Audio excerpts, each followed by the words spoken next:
Welcome back to Tampa City Council. I'd like to call this meeting to order. If we could have roll call, please. Carlson. Hurtak. Here. Clendenin. Here. Henderson. Vieira. Miranda. And Maniscalco. Here. We have a physical quorum. All right, we pulled some items, and we're going to start off with 18 and 19. Councilmember Hurtak. Thank you. We had a little bit of the conversation before about the fact that this is federal money, and we aren't really sure what would happen if the federal money went away. So Mr. O'Hara was wonderful enough to have a little conversation with me, but also with legal. And again, this is not to say that this isn't a good project. I just think it's something that now we all need to really consider. We don't know what's going to happen with federal money. Yes, ma'am. Good afternoon, Council. Dennis O'Hara, Chief Financial Officer. And of course, these items accept a $2 million no-match grant and appropriates the funding also based on the agreement for the Picnic Island project. Further to Councilwoman Hurtak's comments, yes, it's a reimbursable grant, so we've got to spend the money before we get the money back. And this is an interesting time, is it not? And that's probably being a little diplomatic in terms of what we can and can't count on from federal funding right now. It's a pass-through, so it's federal money, but it's coming through the Florida Department of Environmental Protection. So you've got two components. You've got our agreement with the state, the FDEP, and then you've got whatever agreement the state has with the federal government. In discussion with legal, and thank you, City Attorney's Office, we are as secure as we can be in this environment. There are a couple of out clauses within the agreement which seem to inure us or secure us for any work that we've done and haven't been reimbursed yet. Just making it up, if we get halfway through and the funding's pulled, then I think the mayor and city council would have a decision as to, well, how high of a priority is. Do you want to continue with city money or try to find other grant money? But we're as secure as we can be, I guess, is the short summary. Okay, well, thank you. Again, this is just one of those things I thought we should talk about. You said that we have outs. You said out. There's an out clause in here, termination for convenience, for example, where Okay. where one party gives notice to another party, and I think it's 60 days to pay all the bills, to bring everything up to speed if we've already done work. But again, that's only as good as the strength of the agreement. We have a safety net. No. You know, no, not. No, we don't have a money safety net. This is a interesting time. There's a lot of vagaries in terms of what the federal government at this point is willing to continue to commit to. Okay. We have made it as protected as we can. When I say we, it's Revenue and Finance, City Attorney's Office, but there don't appear to be any hard and fast guarantees at this time, sir. Okay, Councilmember Carlson. My colleague, Councilmember Hurtak, has mentioned a couple times the potential economic cliff or tax cliff. Mm-hmm. Yes. I saw flyers that the property appraiser's office is sending out asking people if they want to reduce their taxes because of storms. Do you have, I know you're going to be presenting next week, but do you have any line of sight yet as to whether revenues are going to be down next year? Right now, and we'll present more in detail next week, not at this time. We've talked with the property appraiser's office. We've talked with, Hillsborough County. There's a lot of X factors. We've looked at what we're collecting based on what we collected last year, and it looks very positive, but that's prior to, these value adjustment boards. And it's quite a long list of those who want their valuations reviewed.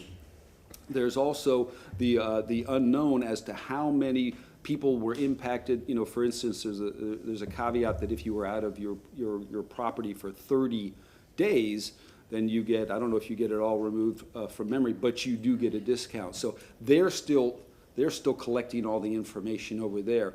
What we've got so far looks positive, but there's still an unknown. We'll try to bring you more information next week, but nobody really has a fix on it right now, sir. Another thing that might be helpful next week, and not to hold you to this, but since the state is talking about doing away with property taxes, it might be helpful to know how much we would have to charge in sales tax to cover for it.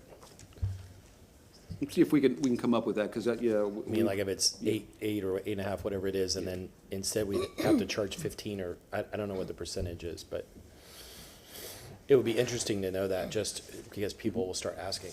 Yep, thank you. All right. we'll run that. Anybody else? So, yes. I mean, I think what I'm just hearing is that legal advice is that we're as close to guaranteed as we can because we have a contractual obligation, so there's recourse. Sorry, I think I was getting a cold this morning, so I put a mask on so I don't affect other people. No, it's just. So it sounds like we're as secure as we possibly can be in this environment with taking this action. So I move items 18 and 19. We have a motion from Councilmember Clendenin, second from Councilmember Vieira. All in favor? Aye. Any opposed?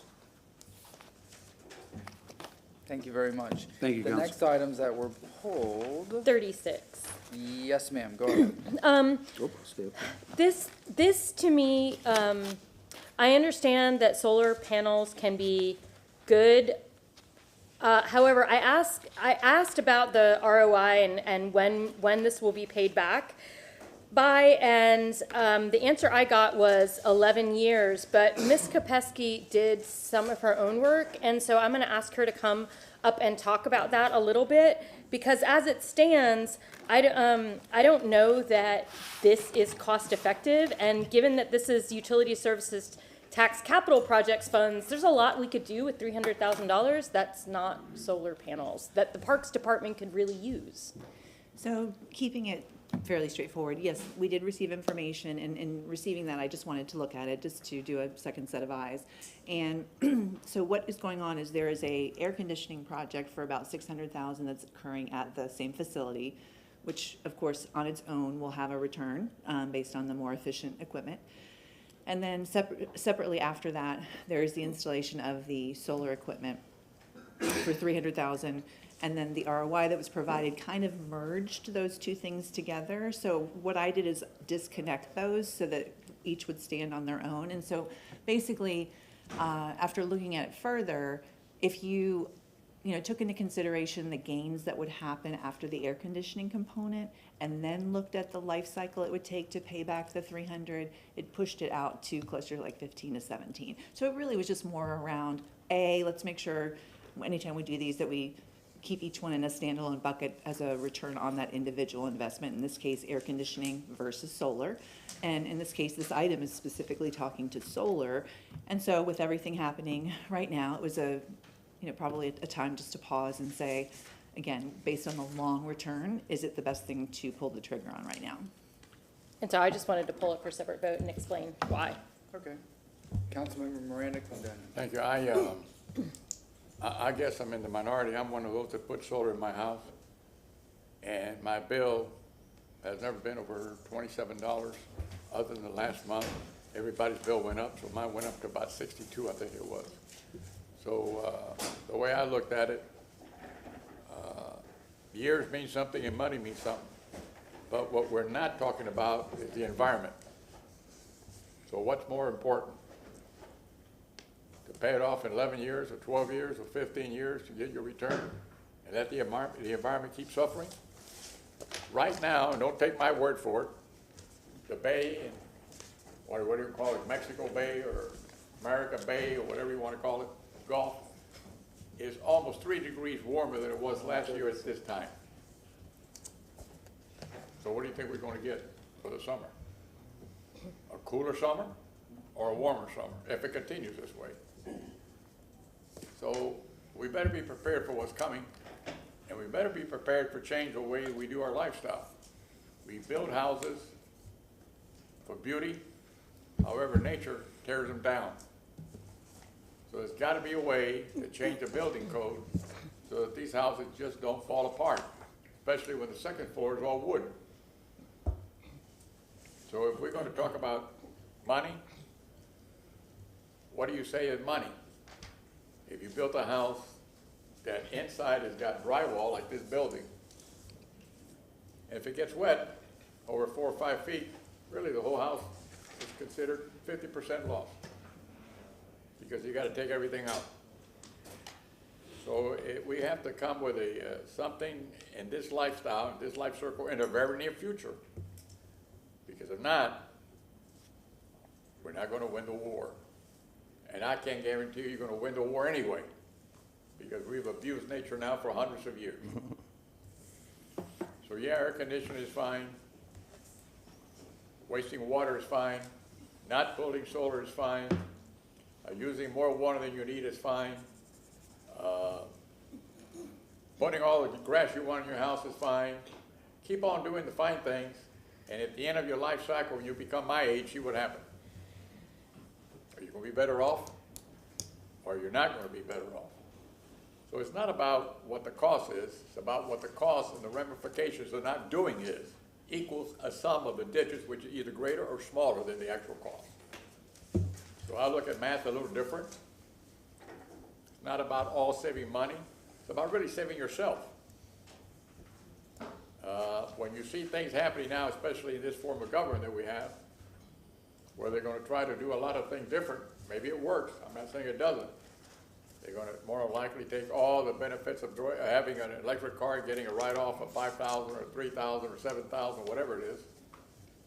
And then the charging ports, they're going to maybe cut the fund off for putting more and more charging ports. So what are you going to have then? Production back to the old ways? Even horses and cows do manure, they do harm to the environment. But we're still going to have them. I'm not saying you shouldn't have them. Even the price of eggs has gone up. So it's a win situation and a loss situation all at the same time. I'm not telling anybody to do what I do. I'm just saying that you better wake up and look around, because what you see today, you may not be able to see tomorrow. Because if those storms come back, and that storm, the last one, Milton, if it had come 10, 15 miles this way, maybe we wouldn't be in this building today. And we have to be fortunate that what happened, disfortunate to many people that got hurt, many people lost a lot more than what we're talking about. However, if it had come this way, I would think that 50% of the Tampa area would be rebuilt. Look what happened in Kentucky just the other day, in Tennessee yesterday. That never happened before. And it continues like that anywhere you talk about America. Anywhere you go, and we're not willing to take a look at it and say, you know what, we got to make some change. You can build a building. Well, I give up for 5 minutes. Thank you, Mr. Chairman. Thank you very much. Councilmember Clinton. And while I'm empathetic, of course, with the points that Councilman Miranda makes, you know, it's interesting because, you know, it wasn't an item that I had flagged to pull, but after hearing Councilwoman Hurtak, I have to agree. We have so many unmet needs in the city. I mean, there's just so many unmet needs in the city, and when you balance these things out, it's not that it's not, this is a nice to have thing, but we have needs in the city, and especially within our Parks Department and servicing our kids and our after-school care, and, you know, issues we have with Sulphur Springs and the pool. I mean, we just have a lot of infrastructure, and there's a lot of infrastructure issues. So, you know, once we meet all those needs, we can start filling in the, you know, once all those needs, that bucket's full, we can start doing stuff like this. But I'm going to support Councilman Hurtak on this, and I'm going to vote against this one. Thank you. Anybody else? Councilmember yeah, Councilman Vieira, then I'll go to her. No, she had spoken first. Yep, thank you, sir, Mr. Chair. So, yeah, I kind of go with what Councilman Clendenin said, which is I'm very, number one, I mean, we all appreciate Councilman Miranda, not just his words and his passion, but living, you know, living his life consistent with his deeds. It's one thing to say I'm liberal on this issue. It's another thing to, you know, take it out of your pocketbook and make lifestyle changes and everything. And I really, really applaud Councilman Miranda for that 100%. I say that as a guy who drives a Chevy pickup truck. So, you know, I really, really applaud him for that 100%. It's a car, it's a gas thing. But, so I know, right? So I really applaud him for that. But, you know, when I would look at change on this issue, it would, the real effect that I think Councilman Miranda is his passion, I think, would get to is a national change. You know, the kind of stuff that we've been leaving as the United States more and more over the last 10 years or so. And that's unfortunate. But there's a saying, which is, you think globally, but you act locally. And he's acting locally. And so I think it was Councilman Clendenin talked in a land use hearing about, oh, it's 50-50. It's going to go a hair over here. I'm going to go in a hair by opposing it because When you do look at our needs that are immediate here in the city, we're gonna be talking about additional funds that are available next week. We have people, again, something that we're all 100% sympathetic to, you know, people without homes and so forth after Helene and Milton. And so I think that it's a, you know, 2000 election, 537 vote for Councilwoman Hurtak's motion. Thank you. Councilmember Hurtak. Oh, go ahead. Well, I didn't, the thing, and I just forgot to mention this, that really made me concerned is that it's not making this facility, it's not making it free.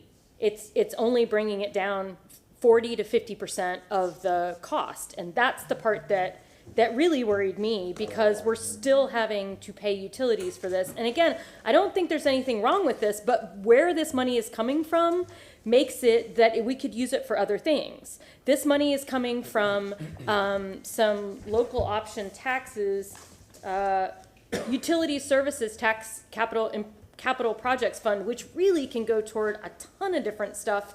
But capital projects are things that right now, when we're looking at all this stuff that's going on with the hurricanes, I'm just trying to figure out where when we're looking at money now, because of what has happened and what is coming, we all owe it to the citizens to look more carefully at where our money's going. That's the whole reason I brought this up, not to pick on one thing or another, but I often wonder, you know, if given the opportunity, would this community center want something actually for its center instead of solar?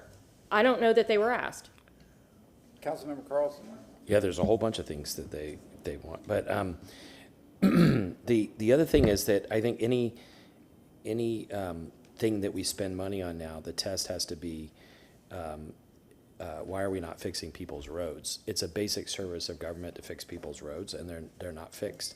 And this is important in the long run, as Councilmember Miranda said.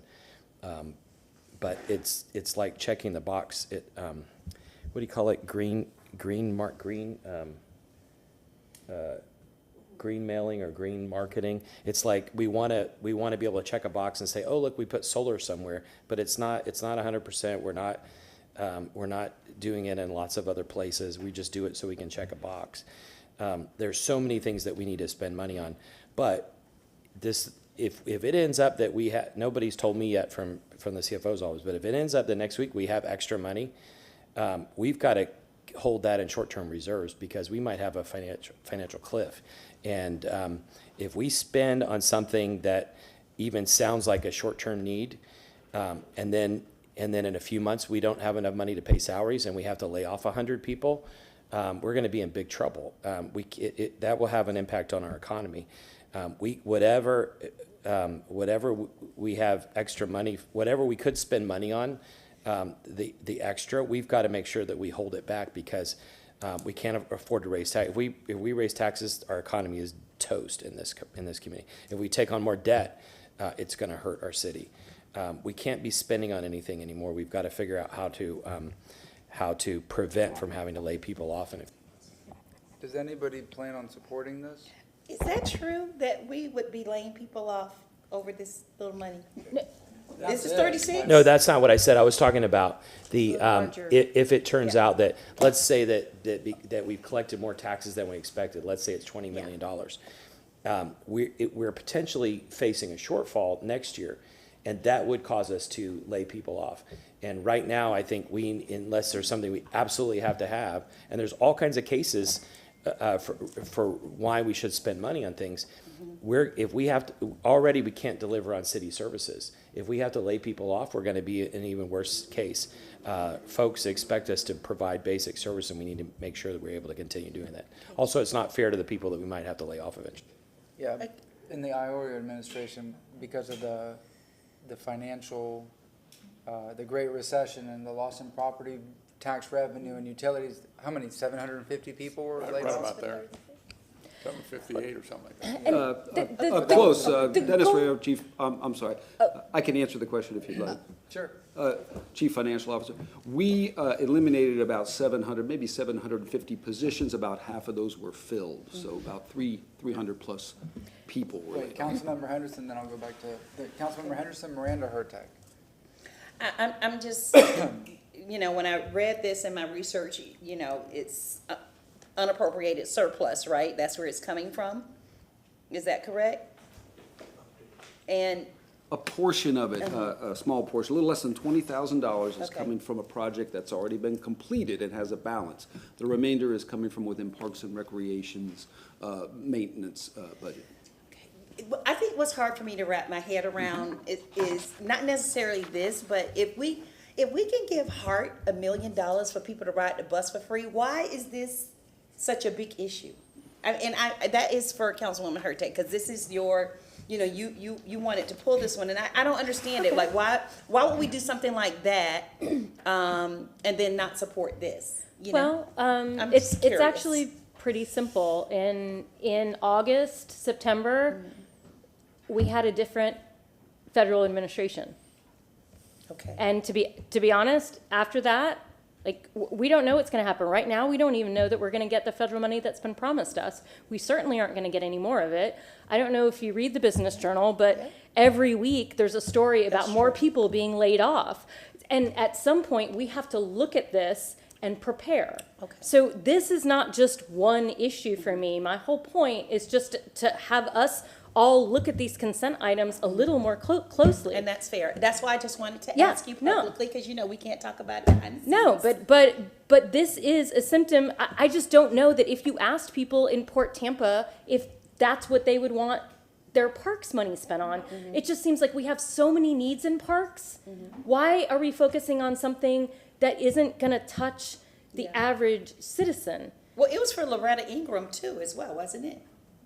No, this is No. just for Port. Just Port Tampa. Yeah, and Community again, College, Port okay. Tampa, they have a lot of, there's just a lot of needs in parks, and I think that's a lot of what we learned during the storms.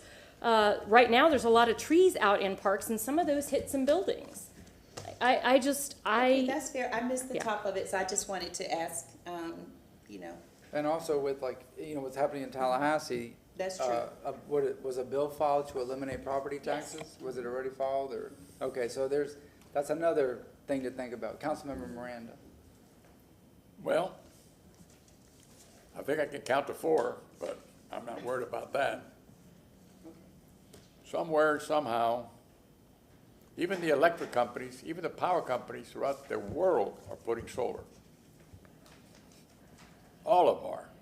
Thousands and millions of dollars are spent every year on converting the sun into solar energy so you can reduce your cost of living and reduce a lot of the other things that come with that, like the production of electricity itself. What does it do for the environment? Raise your hand if you think it's wonderful for the environment that you produce electricity the way we do now. You ain't gonna see my hand going up. We have a problem, and the problem is that we don't address things in the future. We'll wait till they address us. And they just sent us a message last year.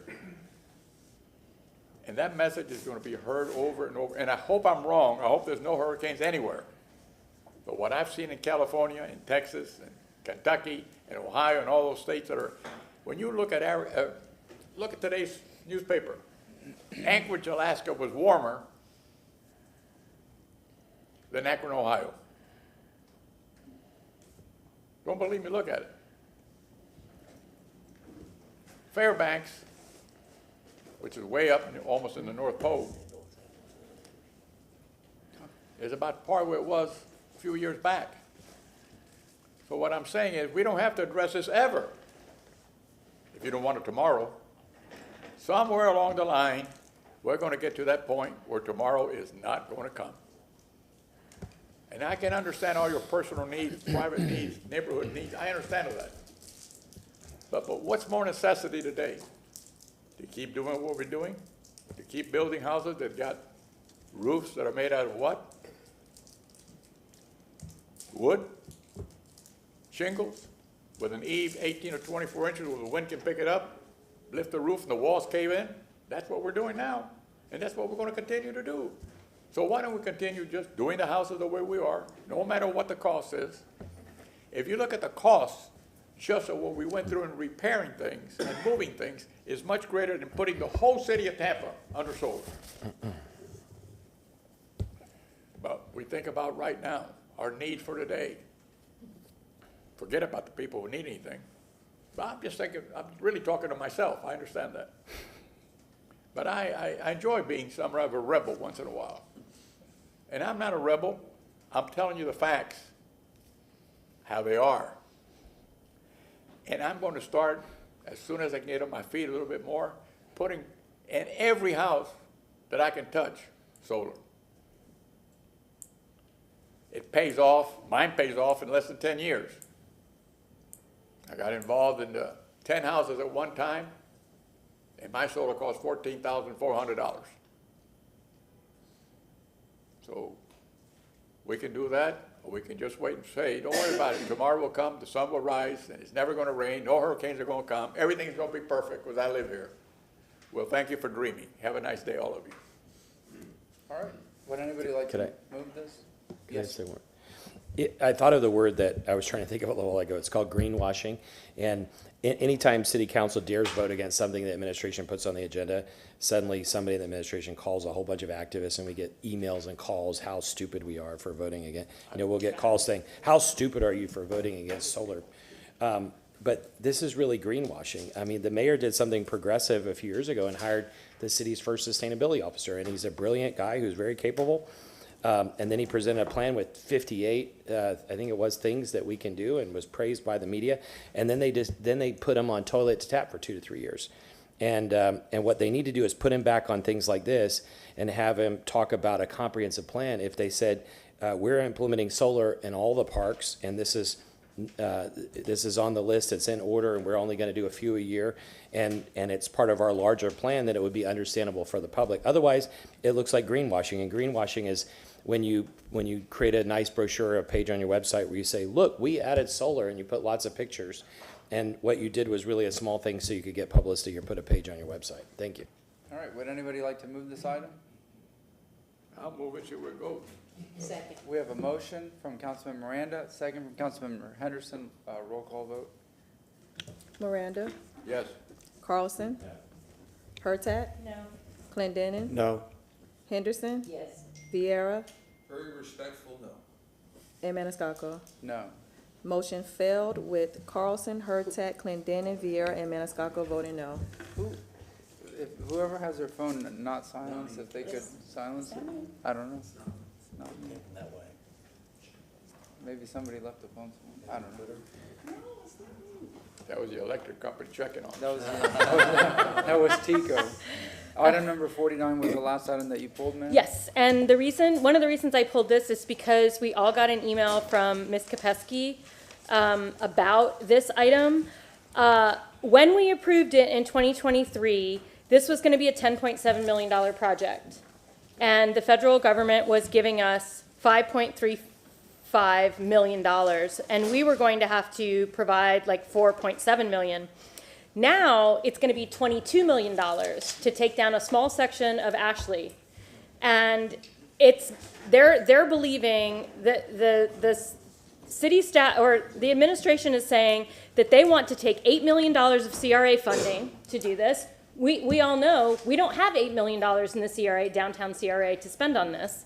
And they want to put $4 million of future debt, either mobility fees or CIT renewal. And quite frankly, I don't think we can afford this project anymore.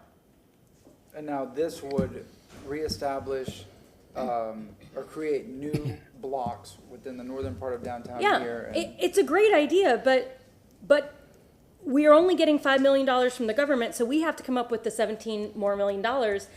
I can't consciously vote for that. My question then is, if we reestablish commercial blocks or whatever, downtown blocks that don't exist because the highway is there, what would be the value of those parcels should we sell them to, But- developers or whatever? If we were actually getting parcels from it, it would be different. Yeah. So right now, we're getting like a little bit of slivers of land, but we're not getting actual parcels. Yeah, like, like we're on No. this square block, Yeah. we're not getting multiple blocks that we can say, these are $10 million a piece. Not only that, that project actually has to do with the Army Navy building, so it's our land already. Okay. I And know. would this affect the Army Navy project? It moving could, forward? it could affect the RFQ, and so that's, or RFP, I don't remember which. But that's something that I wanted to talk to you all about, but I didn't just want to rubber stamp this. I can't vote for it because I don't know where we're gonna find $17 million, and again, I just don't know that will come back to us in enough time, since we already have a plan to put something there. Okay. Now, wait, who had the? Whoever, go ahead. I'll go Carlson, Clendenin, Vieira. Yeah, I think the total is 22 million? Yeah. So, yeah, so that is 7 times what the mayor put in the budget for road repair. And I don't hear people even in downtown coming to me saying, oh, we need to do this Ashley project. What people are coming to me every day is saying, why is the traffic jammed up all over the city? And why are the streets falling apart? Why is the city not fixing the streets? And we need to reallocate money. The second thing we're hearing is that people don't want the city to put on any more debt. If we've already taken out debt, we need to use it very wisely, because that we're borrowing from our grandkids. The other thing is, with this and the West Riverwalk, it's very presumptuous to say we're going to just take the CRA money. In the West Riverwalk, they finally got it, but there are a whole bunch of priorities and that we could spend money on if we had it. But I think the city should keep the CRA money separate from their pet projects. We need to focus on potholes and fixing traffic. Yesterday, at about 5 o'clock, I went from my house near Gandy to Ybor City. It took me an hour, and Bayshore was completely backed up. Kennedy was backed up. Every road in every direction was backed up. All the way through the southern part of Tampa Heights, Ybor, everywhere is backed up. We need to fix the mobility department and get the city moving again. Thank you. Clendenin, Vieira, Kopesky. I just wanted to say that I put the money amounts up on the screen so you could see. Oh, I'm sorry, let's get Yeah. the overhead. Yeah, because I explained it to you all, but just so you can see where the money isn't coming from, or, yeah, where they want the money to come from, and I just don't know that that's something that we want to spend money on. Okay. Is there somebody from the administration to discuss this issue? Mr. O'Hara, can you talk about these items? I almost think it needs to be somebody from mobility. Yes, I mean, I can speak to the funding Yeah, I think and the potential So funding. I'm going to make a motion to continue this. Well, Yeah, all right, we got Brandon. Yes, Brandon Campbell, Mobility Department. I mean, I can answer any questions that you've got. I will say there was some discussion about how it interacts with the Army-Navy RFP and the redevelopment there.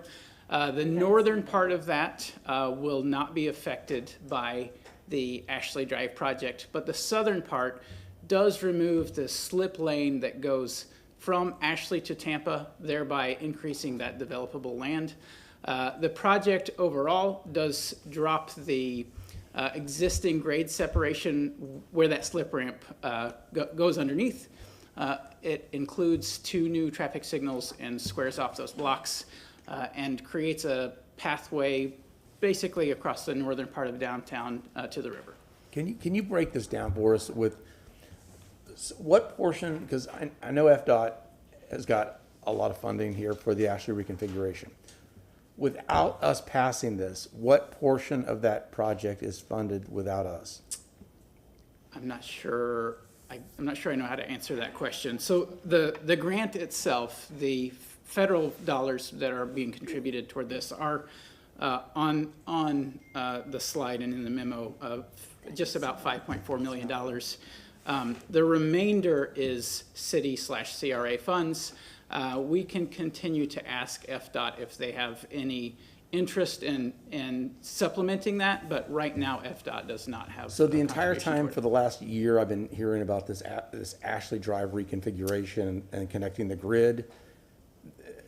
I was led to believe that most of that funding was federal and state. It is not, is what you're telling me. Not on this portion. So there is Well, that's a- what I'm asking. okay, Can you break that, can you okay. break down No, the projects for me? Sure. No, I think I understand the question a little better. North of this segment that we are covering with the grant project, the ramp onto I-275, there's some reconfiguration of that and Scott Street that will be on FDOT. I don't know what their total cost will be for it, but that's a separate project but related to the effort to So accommodate. what I'm hearing is this item needs to be continued. I'd rather than be voted on. I I'd think, rather we continue. yeah, I for think more I think we need to configure this for more Yeah, information because, especially because we don't have the information about the RFP. yeah, so I mean, I would suggest, You wanna do March 27th? Yeah. is that a good day? Do anybody look? Let's look at it. Something tells me that was really a busy day. It is. April 3rd? April 3rd. Yeah. So I make a motion to continue item 49 to April 3rd. Second. We have a motion from Councilmember Clendenin, second Councilmember Hurtak. Councilmember Vieira, did you wanna? Yeah, and thank you for that, Councilman Clinton, because I was gonna say that, which is, with the information I have, I would probably be supportive of something to not pursue this for a number of reasons. I mean, we mentioned our downtown CRA, there's a lot of big ticket items that we funded that go 100% for CRA, that we could spend on other things throughout the city of Tampa, and then take general funds, right, and move them additionally into downtown. Whose phone is that? That's not my phone. Is it Oh, no, you, we're Mr. not looking Shelby? at you, somebody.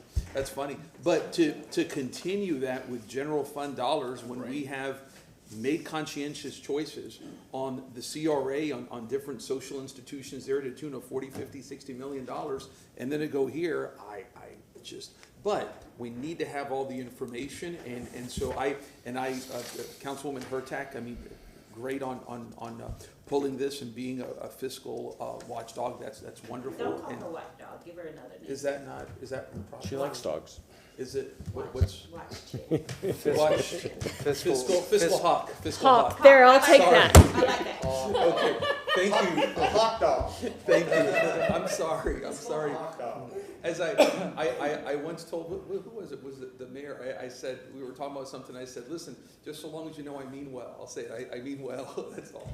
But thank you for that. But yeah, so I'd be in support of a motion to continue this and including the check on the federal relationship, what we're giving up and so forth. But with the information I have, yeah, that's all. Thank Mr. you. Shelby? And then that's under staff reports and unfinished Yep. business. Yeah. Thank you. Councilmember Carlson. Yeah, I'm just gonna vote no because I'd rather kill it now instead of having to vote on it again. All right. We have a motion and a second. All in favor? Aye. Any opposed? Motion carried with Carlson voting no. Thank you very much. All right, that concludes the pulled items. Now we're going to go to item 65, which is a Worx Community Redevelopment District agreement here, interlocal agreement. And Mr. Massey is here. Good afternoon, Council. Morris Massey, Legal Department. This is a proposed interlocal agreement between the Worx, the CDD, the City of Tampa, and the Community Redevelopment Agency. It's to fund infrastructure improvements within 3 separate CRAs, Central Park, Ybor 2, and downtown. And you all voted on this conceptually about a year ago as a CRA and voted to move forward with it, subject to the negotiation of this agreement. This agreement was supposed to be on your agenda for your CRA meeting last week. As you all know, it was continued, I think, to address some concerns of Mr. Carlson's. Mr. Tyler Hudson is here. He's the attorney for the developer. They made some changes to address those concerns. I've reviewed them. Cliff Shepard, your CRA attorney, has reviewed them. They are not, in our opinion, substantive changes. So per the memo, we've offered you a number of choices here. You can approve the agreement as it currently exists on your agenda. You can approve it with the changes that are being proposed, and Mr. Hudson's here to walk you all through those changes and why they were made. Or if you all feel more comfortable, because it's largely an expenditure of CRA funds, if you want to continue this until after you meet in March as the CRA, those are all options that are available to you all this afternoon. Councilmember Carlson. Thank you, sir. Yeah, Tyler can speak for the client, but the capital markets are really tight right now, and there is some sensitivity to timing on deals. I'll let him speak to that, but I wanted to let my colleagues know, because we can't talk outside of this meeting, that the issue, as he said a week or two ago, was because of me.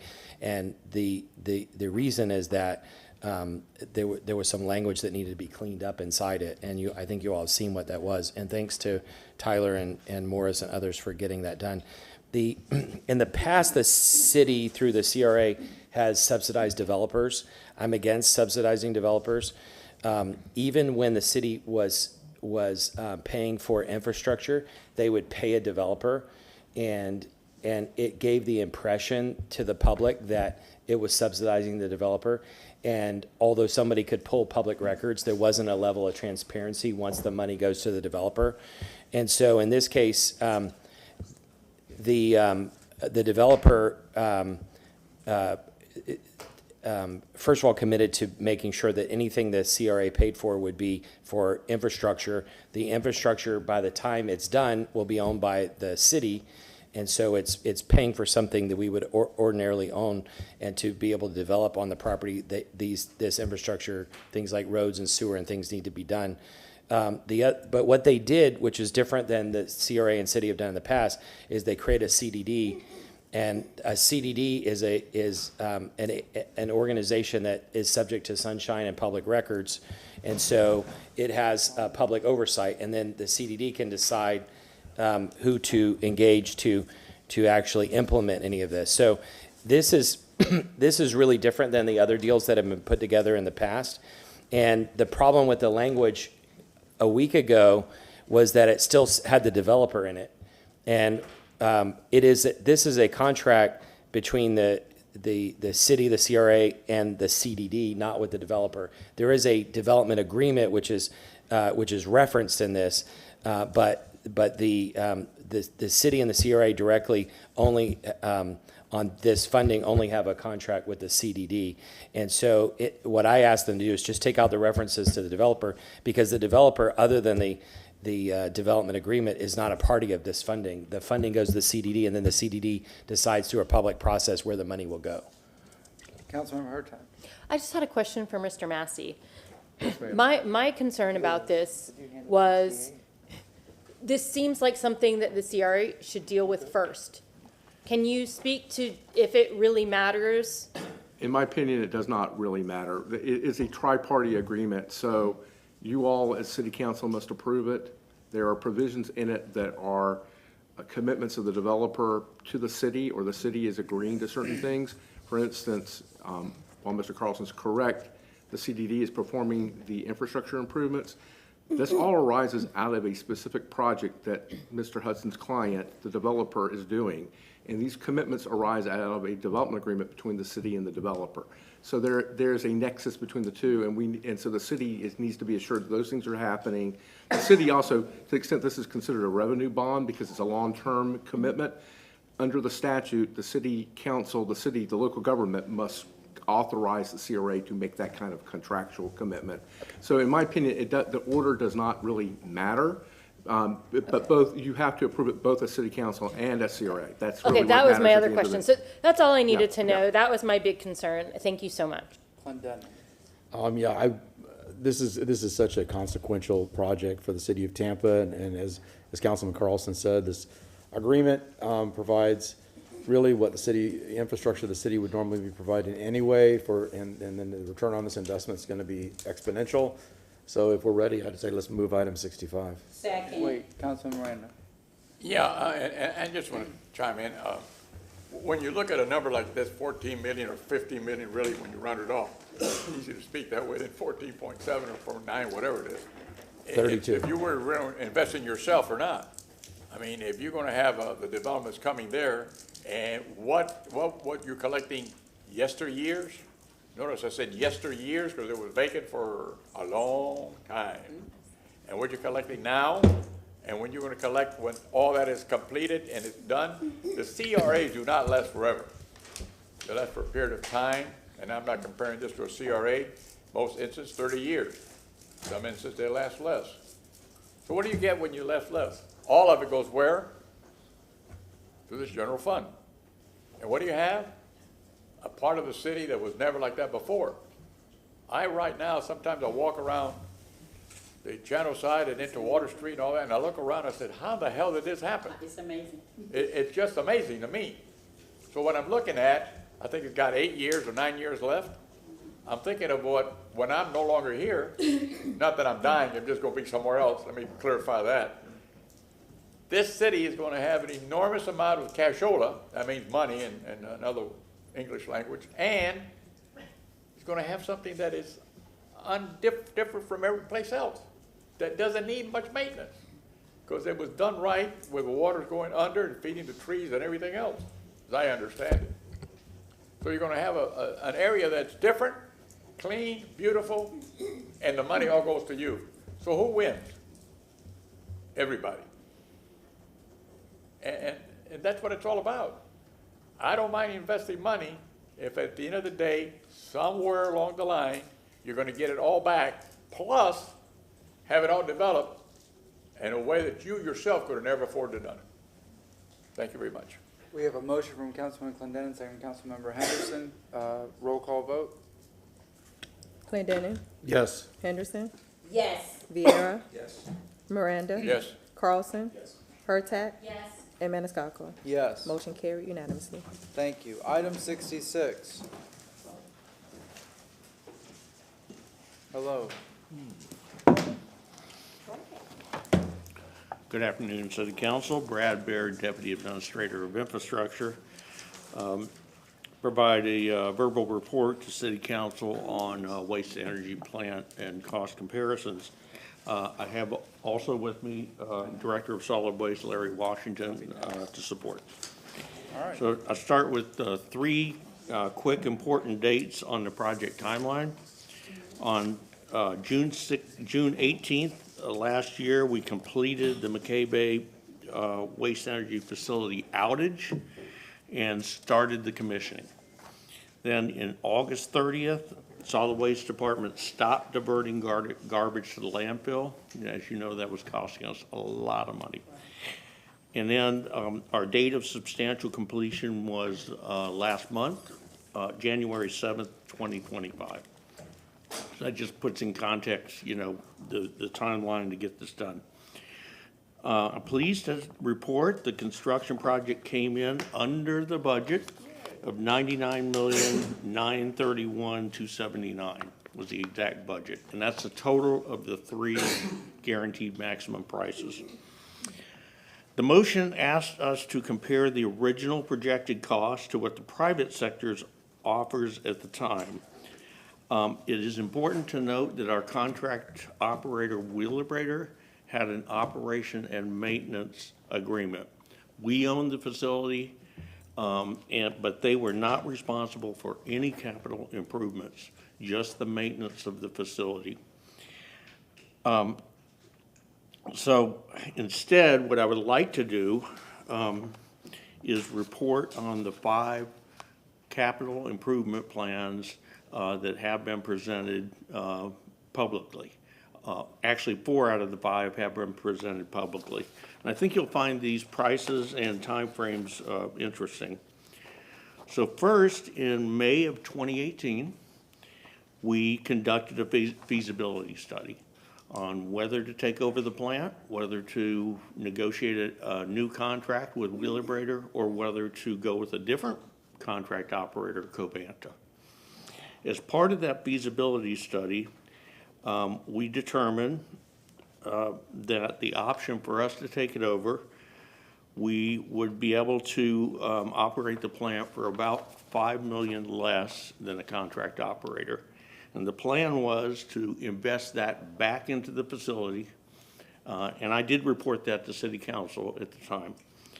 And so the first capital improvement plan was part of that feasibility study for $152 million, but it was to be cash funded at $5 million a year over 30 years.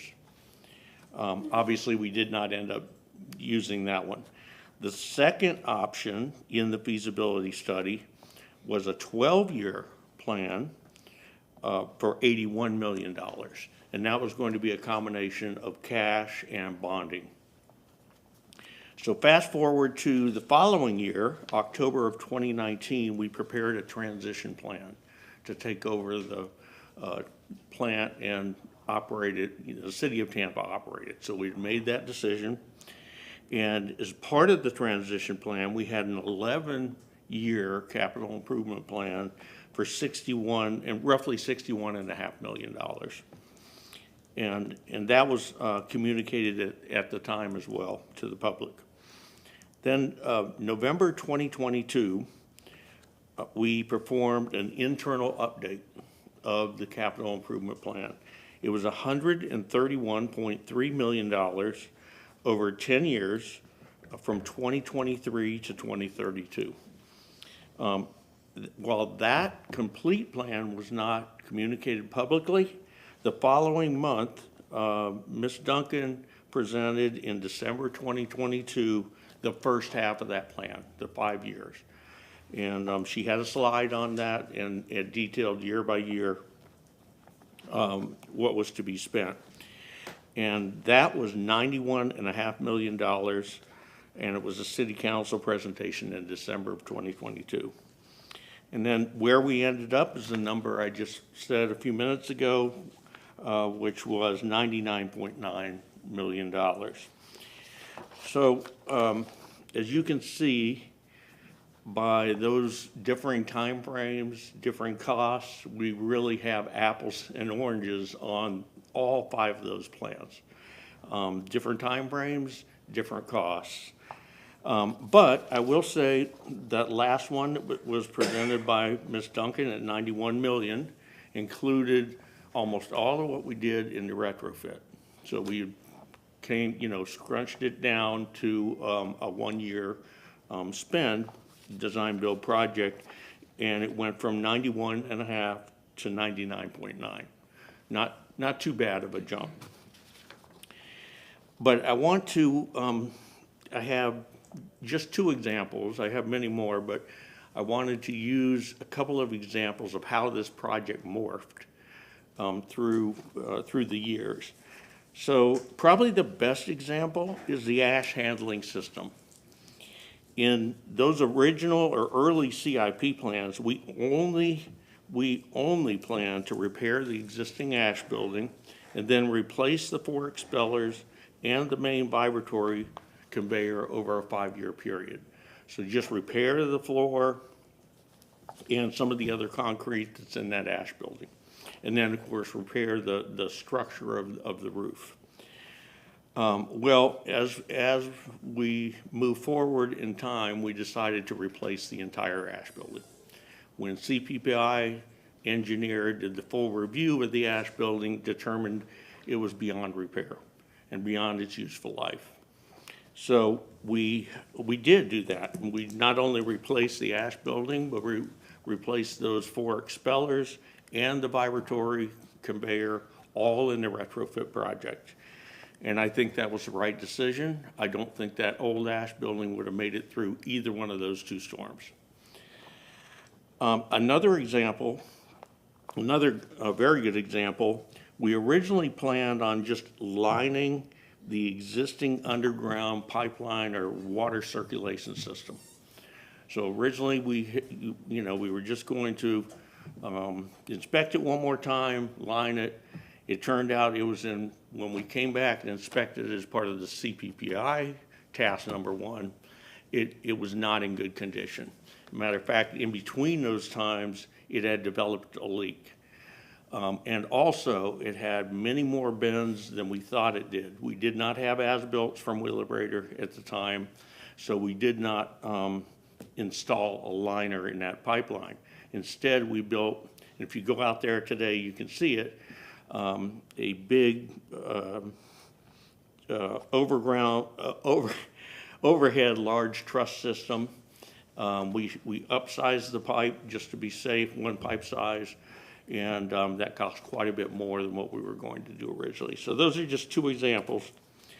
Finally, we haven't finished negotiations. It's substantially complete, but we still have negotiations ongoing. But we've estimated that we should end up between $98 and $99 million. So under that $99.9 million, and that leaves enough money to directly purchase the 6 transformers that were originally under this contract. And directly purchase, we don't have to pay tax, you know, and they wouldn't have a markup on that. So we're able to do that and remain under budget. And I'll stop there with the capital and see if you have any questions. Councilman Carlson. Thank you very much for that historic perspective and everything. So the 62 million in the beginning, just to go back through, the 62 million in the beginning from the original diagnostic that the consultants did, was that over how many, was that 10 years or 5 years, sir? In the transition plan you're talking about? It was the assessment that the consultants did before we took it over. Yeah, the 61 and a half, is that Okay, what you're referring? yeah. Yes. That was 11 years from 2020 to 2030. Okay. Yeah. And then, and so, the 91 and the 91 and a half and the 99.9, that's for 5 years, right? That, no, 91.5 was for 5 years, but the retrofit ended up being a year. So the 99.9 does that cover everything that was included in that consultant plan that was originally 62? Or, so their original idea was to do all that over 11 years, and do we do all that in 1 year? Is that what you're saying? Yes, and it included, not everything matches perfectly. Okay. So, but we still do have some smaller projects to, you know, complete going forward. And so and what was the remainder? Was it 150 was the 10-year proposal? Sorry, I forgot. So 130? the remainder of which one? I'm The sorry. 10-year proposal was 130? Oh, yeah, the 10-year internally before Gene presented. But the was 30 131 The million. things that were included in the 31 million, The now- 131. yeah, and 100, but in everything that was included in 131 million has now been done for 99.9? I'm sorry. Sorry, everything that was projected in the 131 million has now been done in 99.9. It has not. We still have quite a few things to do in, over and above the 99.9. And besides the transformers, how much money do you need to spend to finish that? I would say it's probably, I don't know exactly, Councilman, but I would guess that it's about 31 million escalated to today's prices. And that would make us even with the original 11-year plan? We Correct. would have accomplished everything. And then how much are the 3 transformers, did you say? The transformers, we think, can be purchased for less than $1.5 million. Oh, total, all 3? Yeah, so we're hoping we'll have about 2 million to purchase those transformers. But that's included in this $131 million budget or not? Oh, yes, yes. It is. Okay, great. Thank you. Councilman Miranda? You know, that was a tragedy waiting to happen. And thank God it didn't happen, Yeah, because we had, what, one generator? one generator. And what was the lifespan of that generator? The last time it was overhauled, 9.5 years ago. How long? Well, 9.5 Yeah, years yeah. ago, last year. Yeah, but I mean, those things don't last forever. No, We had how many replacements? 0. 0, if I recall. So No. now, did we do anything with the generator that we had there? Did we repair it? We bought a new one. No. No? We rehabilitated Or you that rehabbed generator. the old one? Yes, we You were smarter than what rehabbed I it, thought you were. and that was the driver of this project. So you're supposed to overturn and rehabilitate a generator every 5 to 7 years. Right. And it had gone how long? 9, They 10 can they can last 40 to 50 years. But here's the thing. If that plant would have gone down, what would have been the additional cost, if it was available, to haul all the way to the county landfill, which is about an hour away or so? Yeah, 40 million a year $40 million a for year. disposal and hauling costs. And I do want to make a point, just a current business case point. So we built it, or we retrofitted it for 100 million. In 2023, our electrical revenue was 15 million, 15.3 million. So if you do that math, take that 85 million net and divide it by 40 million, you're talking about a 2.1-year payback. That's better than my solar system. That's very good, especially for government. And We were already collecting that. We were already collecting that though, right? We were already collecting, we're not getting any new power generation. We were already collecting that before. We already are collecting Yeah. that again. That was in the original business case for why we took it over. Yeah. Because Yes. there's a cost net of that. Yep. Originally, it was like 25 million a year, net 6 million or something like that. I don't remember the exact number. Yes, so, yes, that was the original business case, and you heard me mention on that very first proposal in 2018, spending 5 million a year from our savings, so that was also part of that original business case. Councilman Moran. And if I may continue, in fact, if I recall, and sometimes my memory's a little wacko, but I think that plant is producing enough electricity for 15,000 homes on a daily basis. I think it's actually more than that, Went up? 15, okay, you're correct. And then furthermore, we had a deal at that time, way back in another 2 councils back or 3, with TECO to buy everything, transmission line, we're gonna work it out. And it was such a bad deal that some council members beefed about it. We thought it was a good deal, some didn't. And it went up to the Public Service Commission, and they told us we couldn't do it. So we had to sell it to less, if I remember, to Seminole Electric, the energy for less money that TECO was gonna pay us, because council turned down a deal that was too good. But if I recall, something like that happened. I can't tell you the date it was, but it was at least 12, 14 years ago. Yes. And those are the things that I remember being here, and I said, wow, what a deal they got. But we had a great deal with TECO, and we had to sell it for less to Seminole Electric, if I recall. And it still did all right and turned a profit. But I appreciate what you and Mr. Washington and the rest of the individuals that work on that plant so much and do the analytical studies every day, and the employees there. That's not an easy place to work. No. I mean, anywhere you look, there's danger. I mean, heat all over you, things moving real fast, and you can't get in the way of that big crane, 3 of them like that, doing that. Whoa, I told myself, let me get out of here. Let's go on a tour together. Pardon me? Let's go on a tour together. Well, that day I didn't feel strong enough. I didn't play Superman. But I appreciate your comments and make believe that I'm stronger than what I really am, council member. But thank you and your whole staff for working that out. It's a great job and a great honor to be with you, I think. Well, thank you and City Council for the support on it. This is really an amazing effort, and it's really probably the most difficult job the city has undertaken, and it was a huge success. So thank you to City Council. Yes, Councilman Carlson? Yeah. So I think the bottom line, the cost did go up, but part of it is that when you all got in, you found more things than maybe were in the original analysis, and that's maybe expected. And then also there's inflation, and now you're doing some extra things to give it more life. But we are where we are on the capital expense now. Can you just tell us generally on a go-forward basis? Maybe Larry can answer this, but I'm just thinking off the top of my head, when I first had the conversation on the phone a couple years ago, the costs were something like 25 million a year, and then the Seminole Electric paid us 6, I think. And so the net of that was whatever, I don't remember the exact numbers, but can you tell us what the operating costs were, and the revenues back then compared to what they are going forward? I'd just like to know, because I guess you're assigning the debt and the interest to this, right? And so there's the cash flow, but also the whatever the interest is on, I assume that's being applied to the cost. So how much has the operating cost gone up, and has the revenue stayed the same? And then my last question connected to that is we haven't added any new capacity, right?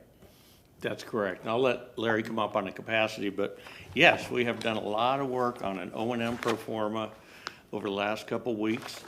And I'll use 23 because 24, we had the plant down for 153 days. But in 2023, our total operating expenses was 25 million, 25.1. And that's for a year or a month? Sorry. That's for a year. Okay. And then our total waste energy revenues was 16.8 million. And of that, the electrical revenue was 15 million. And that, that fluctuates, but will continue to be at a little, slightly lower level. We predict for 25 and 26 at 12 million, 12.4 million. And then that contract expires, and we're expecting those revenues to come down at that point. And then so the net cost after revenues is 9 million? Okay, so this is. And then what is it going This is for? really good news. So, and then and then Larry can come up. And You don't talk want Larry about to get the good news, capacity. you get to do it. So, now I'm excited, yes. So, our waste energy staff and our engineer of record put together a detailed operations and maintenance pro forma. So it was two parts. This included Wheelabrator's actual and projected cost if they were to continue to operate from 2018 to 2048, and then the city's actual and projected O&M cost from 2021 to 2050. Then we compared the two. And throwing out 2024 for obvious reasons, the retrofit year, Wheelabrator was estimated to operate and maintain the plant on a lower cost basis than the city for 4 of those years, while the city was estimated to run it on a lower cost basis for 25 of those years. So and the savings ranges on those 25 years from 3 million to 6.6, pretty close to the 5 million we estimated back in 2018, so I was pretty happy about that. Additionally, on top of that, we control how the facility can be operated and maintained much better. So basically, in conclusion, we made the right decision to Could take you over tell the us, though, going forward, what the operating costs are and the income, so we can figure out the net? We do have that. It would And could you probably be email this better- to us too, please? It would probably be better if we sent this whole pro forma to all of city council. Yeah. It's a lot of numbers. Great. And then we can certainly answer your question. But can you just tell us top line, what's the total cost projected for this year and next year, and what Okay, the total sure. revenue is projected? Yep.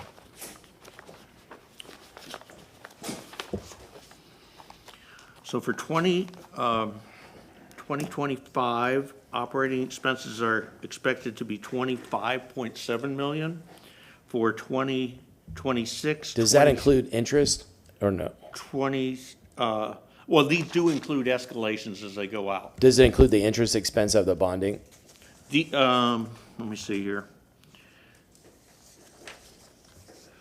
That's the plant operating costs, and then we add in, I'm not picking up on it right away, but we add in the bonding costs later in this pro forma. Okay.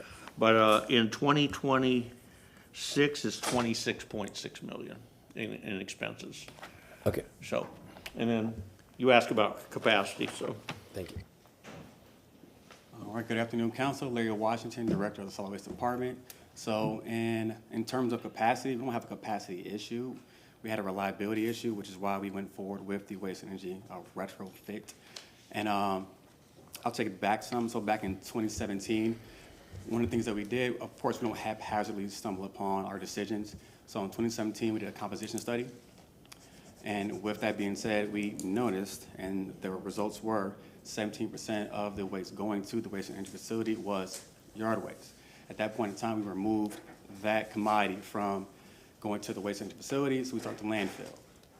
Moving forward, now, as you all know, with approval from you all, now we compost that material. So 21 million pounds of yard waste now goes to a mulching and it's a recoverable facility, so mulching and composting. So we're doing all the things to remove those items from the waste energy facility, which gives us the capacity, quote unquote, however, the reliability to burn things that we should be burning.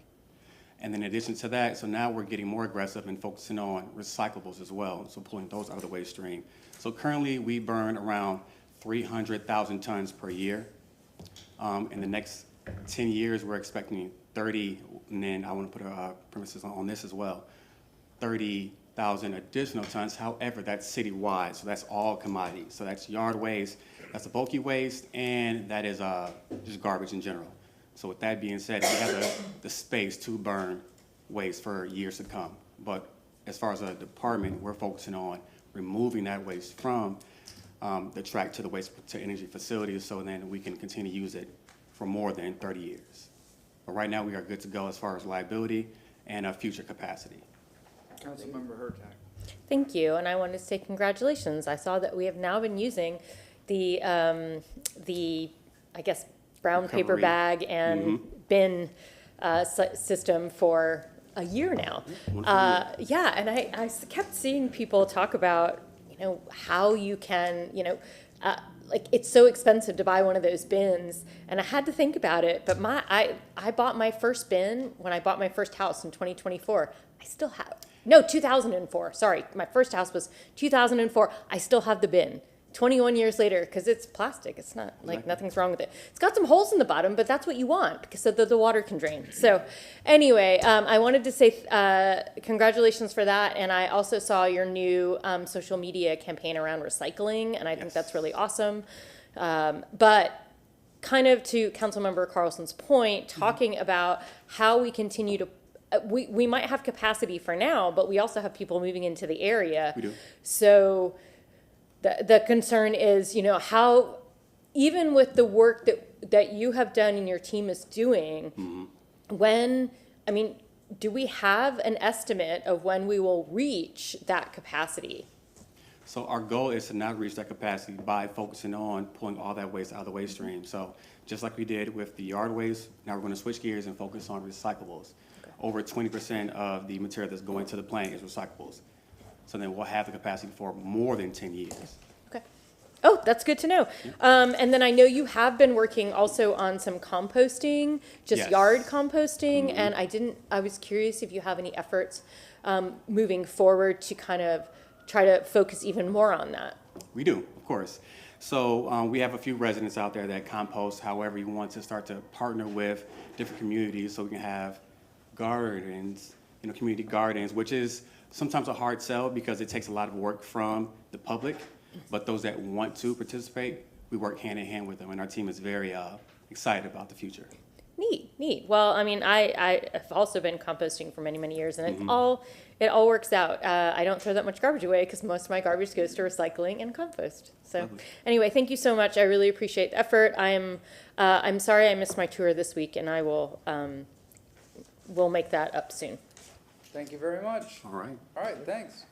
That was excellent. All Thank you, invited guys. for a tour to see the upgrades. Please come on out. We'll be happy to give you a tour. Thank you, guys. That was excellent. And Thank thanks you. to your team. Yeah, I recommend, have you taken the tour? Well, I did not see the upgrade before I did. Yeah, it's interesting. I did the recycling facility yesterday. Which is another- I actually was supposed to do recycling, but, I didn't do that, so I've got an IOU on this. All right. Convention Center, 67, and there is a PowerPoint presentation for a 5-minute in-person report. Hello, sir. Hello. I'll try to keep it brief so that we can keep the afternoon moving. I'm not quite sure my presentation is going to be as exciting as the waste situation. Oh, there's nothing more Brad exciting gets to learn really hard tech than garbage. Yeah, love the garbage. Good afternoon, Council. David Ingram, Executive Director at Tampa Convention Center. This afternoon, we're here to talk about the motion that was made by Councilwoman Hurtak to give an overview of the $45 million expansion/renovations of the Convention Center.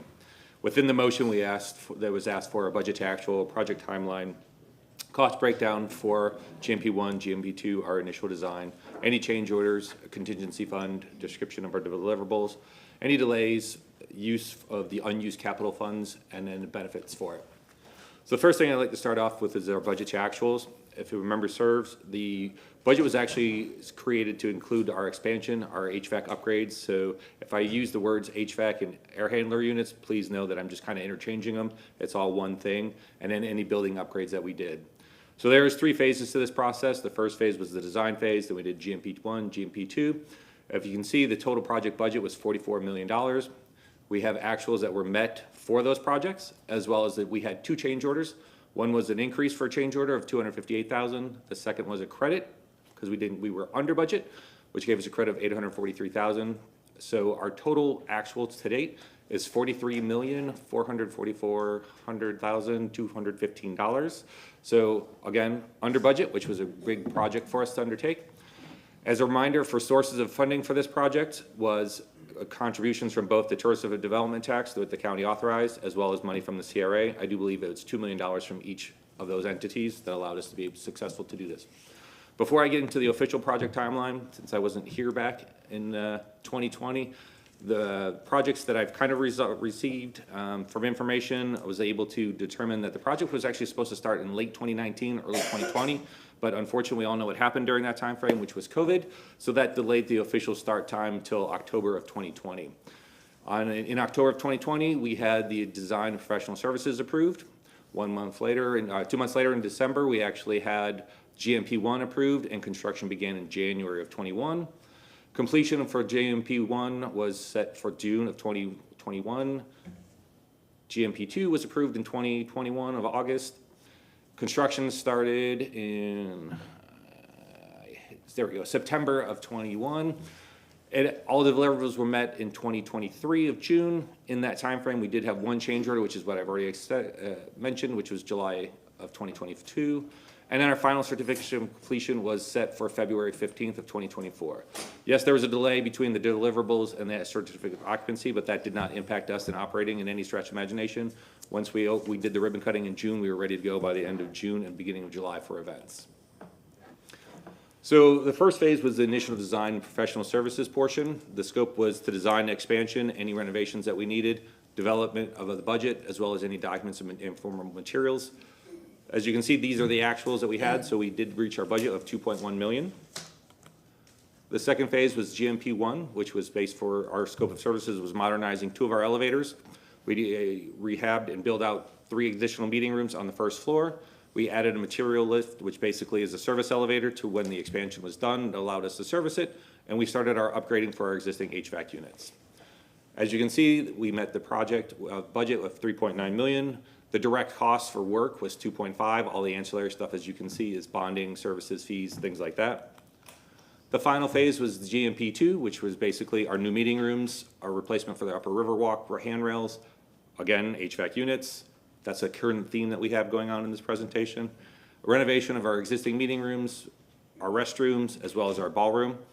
So this was a little bit different for GMP2. It was actually split into 2 phases. One was actual construction costs, and the other one is a separate entity for upgrades for the HVAC units. So that's why you'll see the 2 different line items. You'll see total direct costs at $23.5, and the upgrades for 5.8. And then when you put all the other services, it totally comes into $37.8 million, which was what we were budgeted to be spending for this project. Again, we did have 2 change orders. The first one was $258,000 for us. That included additional MOT costs. We did have some February impacts to our scheduling for construction due to events, and then the upper river walk replacement. However, the second change order, which is the positive news, which is the credit of $843,000, those are all unused funds from both GMP1 and GMP2 combined, which makes life a whole lot easier for everybody. We did have a contingency fund for this project. It was $1.7 million. We used 1.5 of that. The remaining $220,000 that was unspent actually rolls into the credit that we received. So the contingency we used was for any unforeseen circumstances during construction. We are a 30-year-old building, so some of the as-built that we were basing off the construction weren't quite accurate, so we did have to change that a little bit. One of the biggest expenses that we did is we had to mitigate our work schedules. So normally in construction, you're looking at Monday through Friday, 8 to 5. We are an active building during that time frame, so we did have to make some changes to accommodate our events. So that shift of overtime labor or night work or second shift had to be absorbed out of the construction costs, or the contingency, excuse me. And then the revisions to work that was requested, the one request that I made while I was here. Hopefully everybody's been to the new expansion and saw the carpet. It's a wonderful blue seafoam carpet that walks all the way to the elevators. Unfortunately, that was only set up for the elevators. It was not set to go through the entire 4th floor and our stairs. So because we had money in the contingency, as for continuity purposes, I made a uniformity to make it look uniform. I made that decision to actually go ahead and use the contingency fund. As you can see, the GMPs 1 had about 16,000 that was unused for the contingency, and GMP 2 had 203,000. Our deliverables, I can go through most of them if you like, but realistically, what we really were focusing on is making sure we got our new improvements done through the steel expansion to support the new expansion. Our 18 rooms were done, our upgraded HVAC, renovated restrooms, elevators, and all updating the facility. Relevant images, I gave you a lot of information, and there's a lot of numbers on the presentation, but sometimes it's easier to see it than it is to hear it. So what we did is we included on the left, you'll see the original construction of the Tampa Convention Center, the exterior wall by the river. On the right-hand side, you'll see the updated expansion. Makes a huge world of difference just from an aesthetic standpoint, as well as an attractive piece for the river walk. The photos underneath, you'll see the new ballrooms renovations, the river walk renovations, the lighting on the exterior of the building, as well as the new meeting rooms that were being used. We did have delays. Obviously, I did say the first part of the delay was due to COVID, but while we were during construction, there was material delays because of COVID. We also had delays in getting some electronic equipment for our HVAC units from China. This one is really hard to say, but it really comes down to it. There were certain events that contracted no noise, no vibrations, no information could be done at all times for their events. So that pushed some of the construction back. And those were our annual event of South Week. We have Florida Bar Exam twice a year, as well as that was the year that we started hosting this. We hosted the Super Bowl. The center also made a decision at that point in time to continue booking events during that time frame. So trying to work in an active building and construction doesn't quite work all the times. So we did have to kind of push some delay back for the work to being done. The use of unused capital funds, there's about $600,000 left. We would like to request that we actually be able to use that for the 3 projects that we have listed here, the exterior lighting fixture replacement, our remaining HVAC units. We have 9 left to replace in the facility. There's a total of 41. We replaced 39 of them already, and then upgrade our electrical switchgear. Whatever, obviously the $600,000 is not going to be able to cover all 3, but whatever's left over for those projects, we can roll over into our capital replacement project once we get our assessment done from the facility. And benefits, this is kind of one of the highlights of where the show comes into play. I know everybody wants a 1-for-1. In the convention industry, you don't always get a 1-for-1, but we are making strides with that. The additional 20,000 square feet or 18 meeting rooms already yielded us an additional $7.1 million in revenue. And that's based on the rental of those spaces, and it's contracted from 2024. Currently, the furthest out we have a contract is 2031. So realistically, that number will go up as we continue to book business. The industry used to be 4 to 5 years in advance we'd be able to have a contract. Now that has shrunk down to about 2 to 3 years. So our numbers are always going to be within that usually 2 to 3 year range. So that number should go up. The other one that I look at, and which is highly important for the community, is what I call an indirect benefit, which is our economic impact on the local community. So by modernizing the facility, we ultimately are able to attract high-level events that spend more money within our community. This year, the top 2 are NCAA's Tourneytown, that's coming in end of April, the American Legion, which is coming over the summer, and last year we had TSOL, which contracted specifically at the convention center because of the new rooms. The numbers you see on the side are their economic spending impacts for the community. And I saw that look for TSOL. You're kind of wondering what TSOL is. It's teaching English language. Second. Teaching English for speakers of other languages. There we go. That's a mouthful. But more importantly, not only that, we have our 2 largest events are South Week and IBEX, which is the International Boat Builders Expo. Those 2 shows are continuing to grow year over year and maximizing the space. So yes, when our expansion came in, what that allowed us to do is to retain those events, at least for a couple more years until we figure out how we want to expand. And those 2 events alone, which are annual events, bring in $25 million economic impact to the community. So that's bed tax, sales tax, it's people being in our restaurants, buying services, buying food, all those things. I did put the highlight for the year, the estimated economic impact for 25, just to give a perspective, is $169 million that our events bring to the community. Please remind, that's a calendar year, it's not a fiscal year, so those numbers kind of have the flux of it. We also will get some HVAC efficiencies based on newer equipment. Our electrical will come down. We have our own chilled water plant, but we won't have to use it as much because of the new upgraded HVAC units, as well as we have improved ADA access to the Riverwalk. That concludes my presentation. Before I open for any questions, I would like to say thank you for Ms. Kopesky for providing a great format for me to follow, as well as contract administration to give me all the information since I wasn't here. There was a lot of trying to figure out what to put in, what not to put in, and then obviously the financial, finance and revenue and finance. So, any questions? I'm here for you. Councilman Miranda, you had your microphone on? Oh, no, I'm sorry, I was listening, I was so intense that you had me daydreaming. Convention center's like a car. It has to stay new forever. No, it does not. And people like to drive different color cars, that's why you have to change the convention center different times so they come back. That is correct. Thank you very much for agreeing with me. Clendenin, Hurtak. You're not used to that, are you? You're not used to people agreeing with you. Not from you, no. So that's a good segue. When can we expect you to present a plan for expansion of the convention center? There's two tracks that we're looking at, as we talked about before. One is the facility assessment. That should be ready to go in May. Per Councilwoman's request, Councilwoman Hurtak's request, we're gonna bring that back to individual so everybody can review that and add anything to the components that we'd like, and then do a formal presentation to council. And then right now, we're halfway through our feasibility study with our consultants from CSL. They finished up the local stakeholder meeting, and now they're reaching out to the industry. They should have a preliminary report to us by the end of April, and the full-fledged report hopefully by May, if not sooner, based on what comes back from the industry. So I'm sure you've been following the days of our live drama about mobility and access to Harbor Island and the traffic lights. There's and no issues. No, nothing to see here, nothing to see here. So I hope as you look at this expansion and potential opportunities here, that we take into account keeping that traffic flowing underneath the convention center, pedestrian traffic crossing at that intersection, then of course across Franklin between the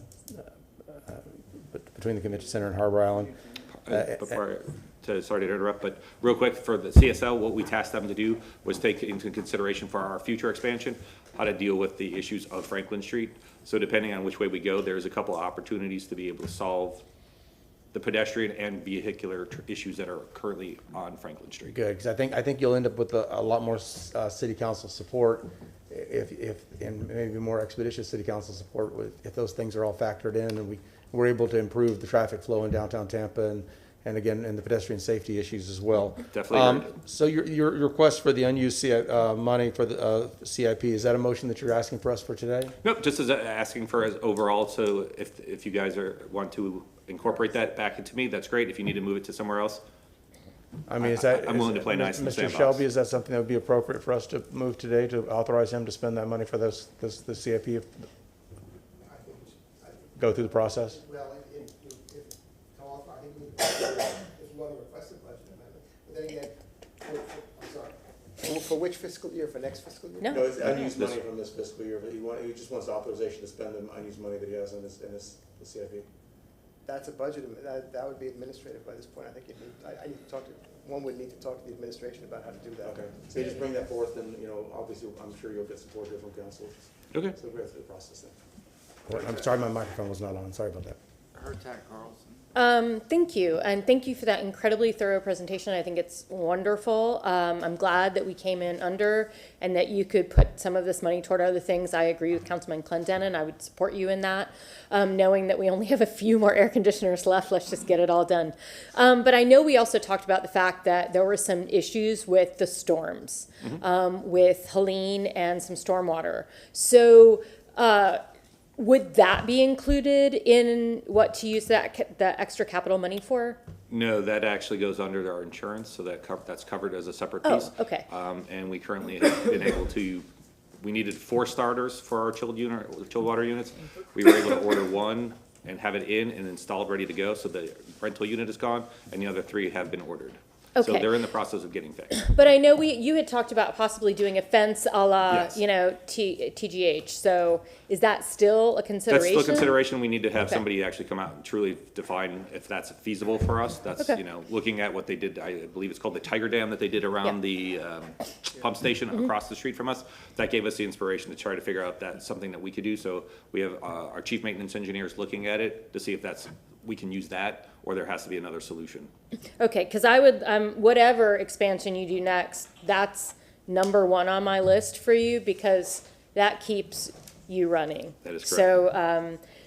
So if there's money left after those 3 items, that's where I would vote to put it. And following Councilman Clendenin, I know we had talked briefly last time I was here about, or last time you were here, rather, you're here all the time, about the Brickyard and possibly doing something different in that area when we're talking about expansion and possibly getting rid of some of the car traffic and to help that Franklin Street area. So I'll be looking forward to seeing that with any type of ideas, proposals that are coming forward. And then I think I had one more thing and I didn't write it down. So, but thank you very much. I appreciate, that's what it was.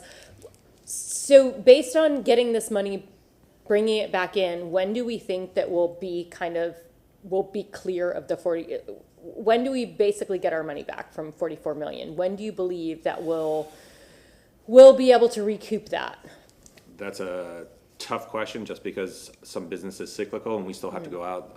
It's not like our clients have choices to go to. It's not like they only come here. Realistically, you're probably looking at about a 15 to 20 year return if you strictly just do it on that rental component. But we're not able to factor in that when you have that space, you also have increased utility usage, expenditures on food and beverage. So that also comes back into the city as well. So that can minimize the 15 years. But realistically, what we want to look at and focus in on is the economic impact. Because realistically, if that $25 million goes away from South Week and from IBEX, that now severely hinders sales tax, bed tax. Sure. So like I said, that's why it's not a one-for-one when I made the comment. It's not necessarily one-for-one where you can say, okay, we spent X and we're going to get Y back. Okay. No, I appreciate it. Thank you very much. You're welcome. Councilman Carlson. You don't estimate a time where the convention center is going to generate a surplus that could be moved to other areas of the city, right? Not really, just because of the sheer fact of the way our structures are set up. Our budget is based on, our operating budget and our expenditure budgets are usually pretty equal. Yeah. Because I take care of my maintenance portion internally, that comes out of those revenues.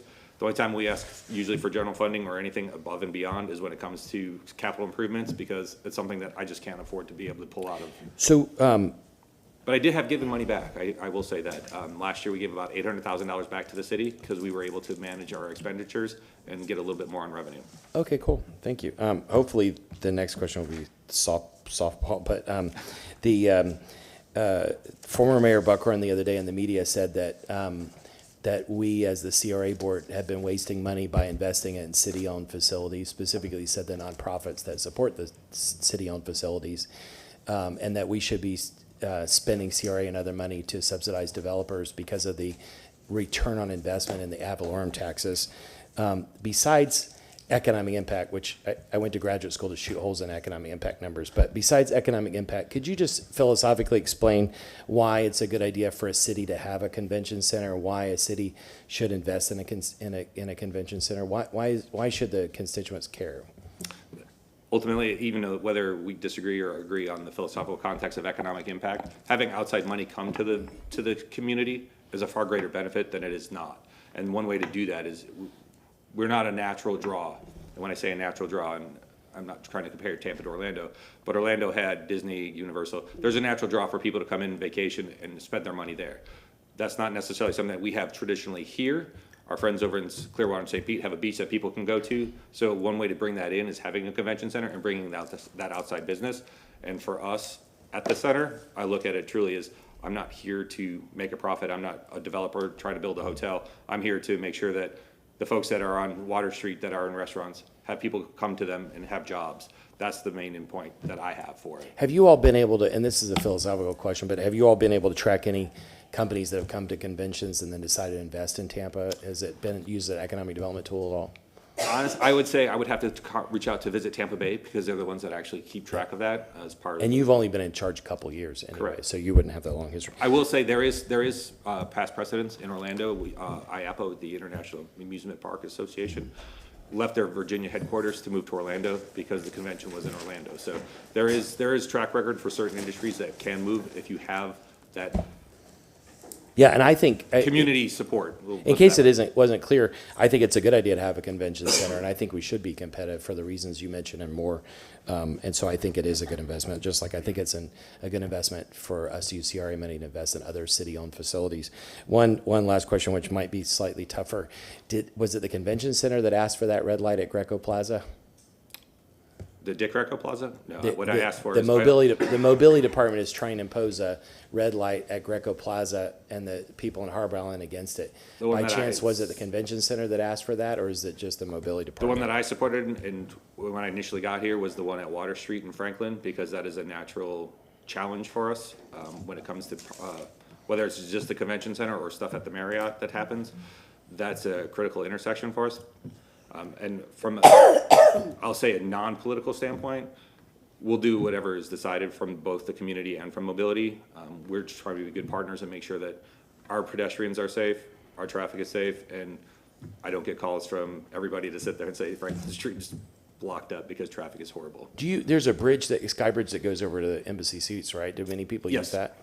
That is actually, was built and is operated by Embassy Suites, so they have the ability to do that. It is a challenge because you don't know where the access to the street level is to get the stairs, and realistically, as an owner-operator of a hotel, I wouldn't want the general public just walking into my hotel to go up and over. Thank you, appreciate it. Henderson, Miranda. No, my question is easy, so let's do Charlie first. Thank you very much. I really appreciate your sincerity and your forwardness and explanation. And most importantly, convention centers are a facility to bring money for other people in a way. Your job is to make sure that it's done right, properly, and not to lose any funds of the city monies. But what we've done here, not we, you guys have, when you talk about Orlando and Chicago and Nevada, those convention centers are 5 times larger than ours. Am I correct? A little bit bigger, but sure. Well, I wanted to be on the, I didn't want to knock down my own city that bad. I didn't want 7 or 8, but 5 or 6 times bigger than us.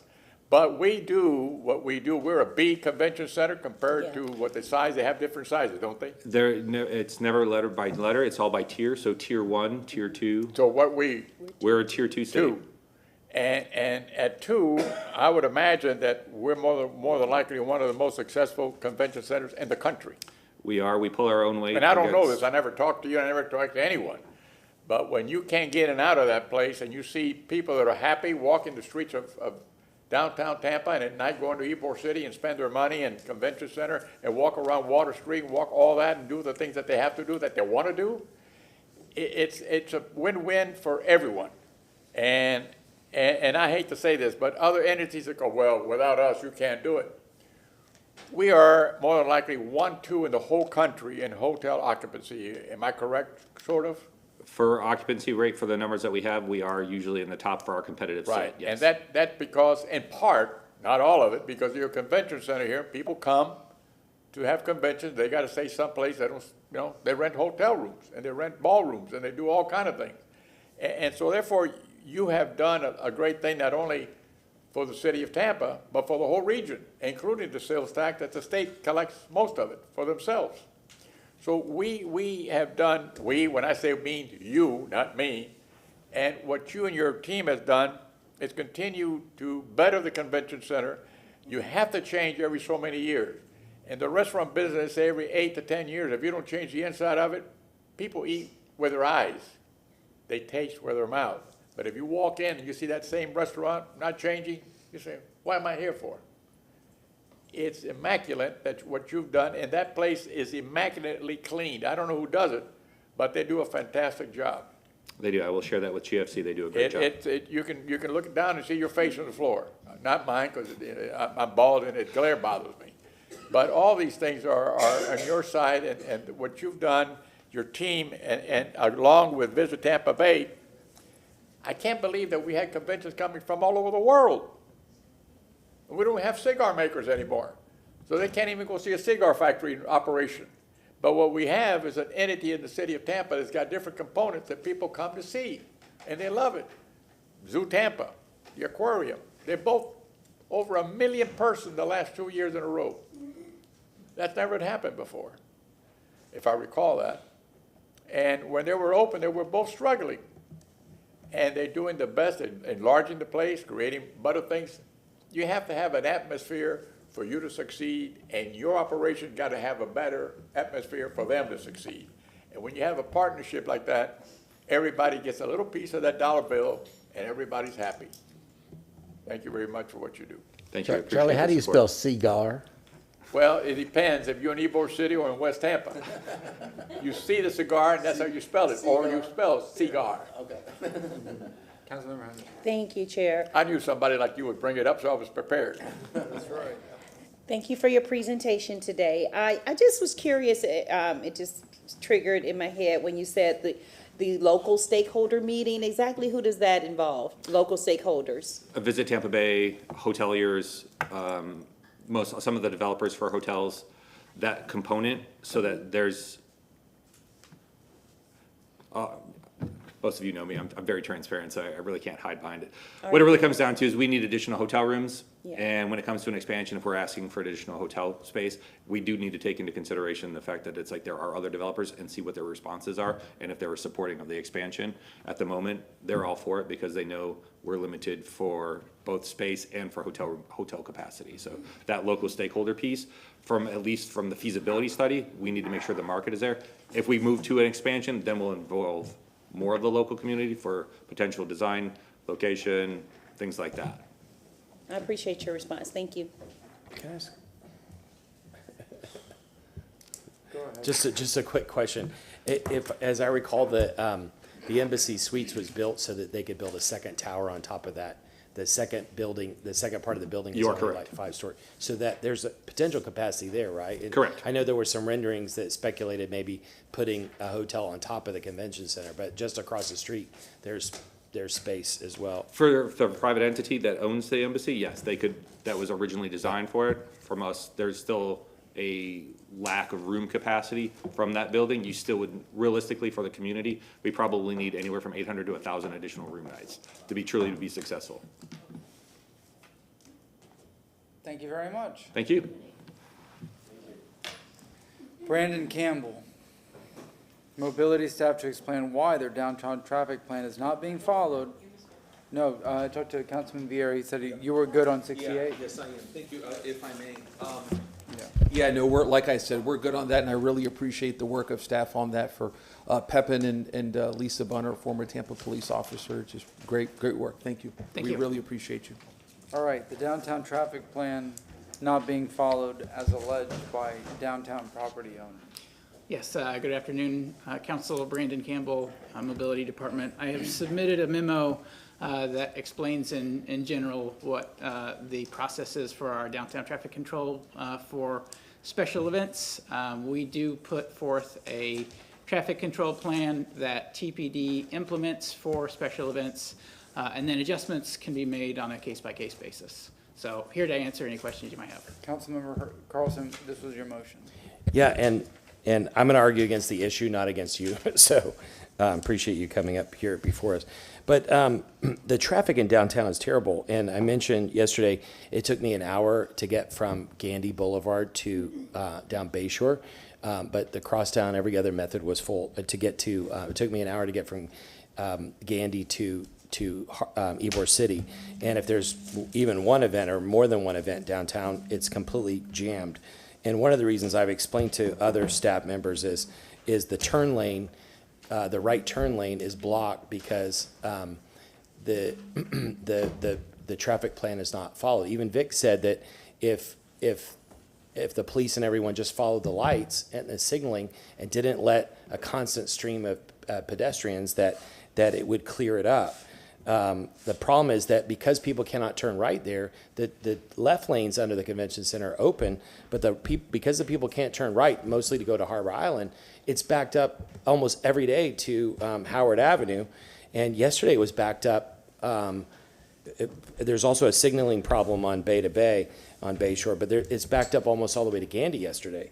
And so we've got to solve this problem. And I've talked to experts, I've talked to other major players downtown, I've talked to Harbor Island, and they want everybody agrees to a traffic plan, and somehow we need to enforce it. And I don't know either the plan is not working or it's being haphazardly implemented. I was at an event recently at the Amalie Arena, and I started heading south to get out, and the police redirected me back. A block later, they redirected me back to Amalie Arena, and then I had to go back around again. I mean, and I think we're a big city now. We have lots of resources downtown. We should just open the roads. We shouldn't close down roads at all. Maybe within 1 or 2 blocks of the arena, but we shouldn't be blocking downtown. Other big cities don't do that. And I think we should have a better, I brought this up 3 or 4 times at city council and nothing's happening.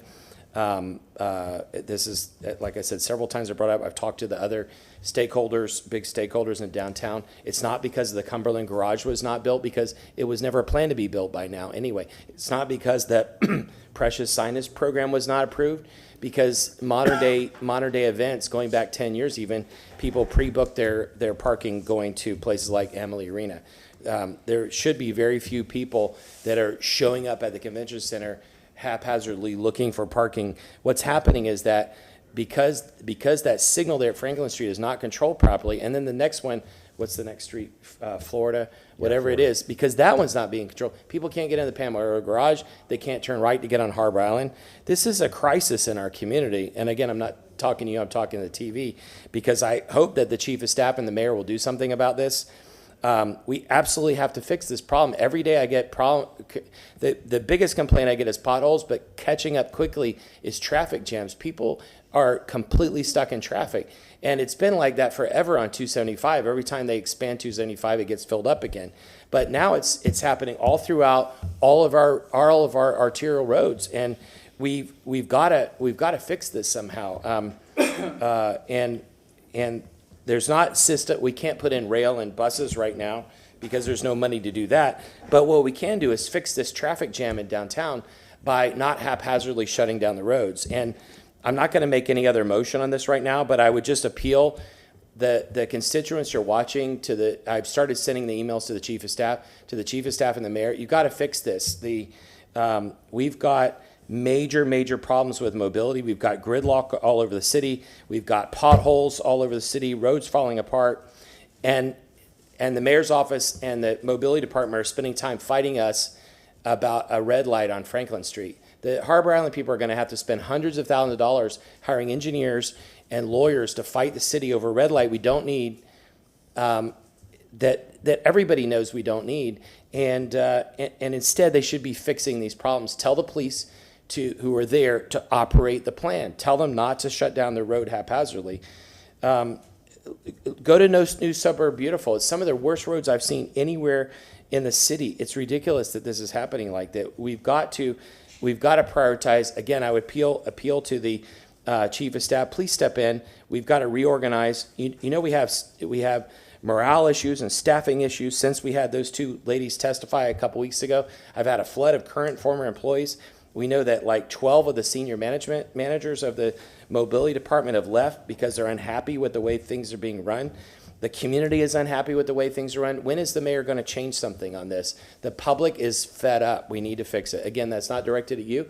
Thank you for standing in front of us, and I hope you will continue to help us in the mobility department. But there's some systemic issues that we really need leadership in this city, and it's not city council's place. All we can do is ask, but we're getting hit with hundreds and hundreds of complaints about this thing.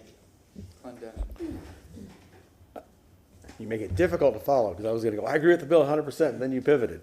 On the substance of the issue that Councilman Carlson just spoke about in downtown, he's 100% correct. And and it's difficult for us sitting on Tampa City Council because, as he put it, we don't run the city, we don't run the data, but there's something wrong. And I have actually stopped my car at least 2 times and spoke with the police officers at the corner of Franklin and is it Platt? Is it Platt? So Franklin and Platt. You think I haven't lived here for 40-something years. Franklin and Platt, and actually said, "What are you guys doing?" Because they hold up traffic, cause the backup.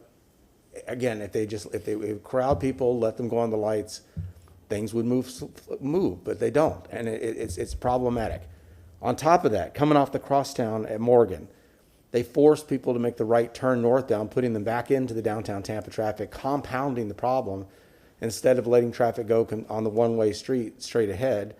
And there's no signage on the crosstown indicating that, by the way, you can't get off and go straight.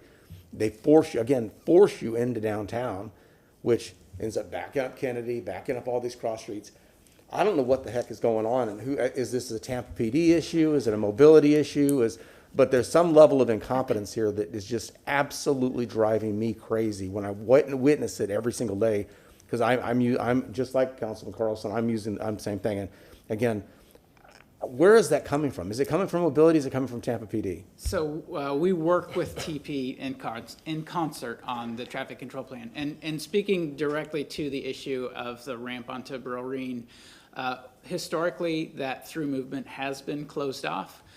Fairly recently, we have started opening that back up. So that's one of the adjustments that has come out of. So coming from east to west, coming off the crosstown, where they make you turn right onto Morgan, is that what you're talking about? Yes, yeah. So you're keeping that open now? Because I mean, correct. Yes. I curse you guys out every time I get off that crosstown. That's one of those iterative things that has come out of our cooperation with TP. Okay. TPD. And again, and I can't tell you, and I think I've said something to the chief. I think I've said something to the chief of staff. I know I've told Vic about, as what Councilman Carlson said, that intersection at Franklin and it's a mess, and it seems painfully obvious that it is a control issue that should be able to be resolved, because when you have that impact backing traffic down Bayshore, past Rome or more, I mean, clearly you're doing something wrong, because I mean it's a one-way street. Traffic should be able to flow on a one-way street, and you have cycled lights. I mean, if you're like as Councilman Carlson said, if you're using the cycled lights, at least it should be flowing. I mean, instead of just complete gridlock. So yeah, at that intersection, I mean, I think you know that we did change the phasing and reduced the crossing time across that south leg and added the right turn arrow. There's still a compliance component to that that maybe is not being always followed. We've gotten some positive feedback though about that change. If there's a need for us to, I won't give you one positive feedback about it, because I think it's still a mess. I mean, it is absolutely, and it shouldn't be rocket science. I mean, it's again, I never stop it. I never criticize people like that, especially because I'm such a big supporter of the Tampa PD. But I sit there and I go, what are you guys doing? This is ridiculous. I mean, it's just, I sit there and watch it, because I'll be sitting there in a further left lane and I'll watch what they're doing and I'm going, it's terrible. It's just terrible. Terrible, terrible, terrible. I'll look at that. Miranda Hertak. Thank you. I'm a little different. In fact, I'm a lot different. When you look at a traffic problem, what caused it? That ain't the cars. It's not the intersection. It's not the pothole. So we have more people. That's not a hard thing to figure out. Just yesterday, I was in Town and Country, about 5:15, 5:20, started heading east on Hillsborough Avenue. By the time I got to the second runway to the east of Tampa International Airport, from there to Havana, which can't be more than 3 miles, it took me 42 minutes to get there. You know why? It wasn't the people. It wasn't the cars. It was the traffic. What was the population of the city of Tampa 15 years ago? What was it 5 years ago? What was it 3 years ago? How many cars? But you can't look at Tampa. You got to look at the surrounding geographical area of St. Pete. Where do you think they built the new bridge for the Howard Franklin? Because they wanted to build it? I also said, if you keep extending the expressway, don't worry about it. You're going to live under it, because it's not going to change anyone's habit until you make them do it.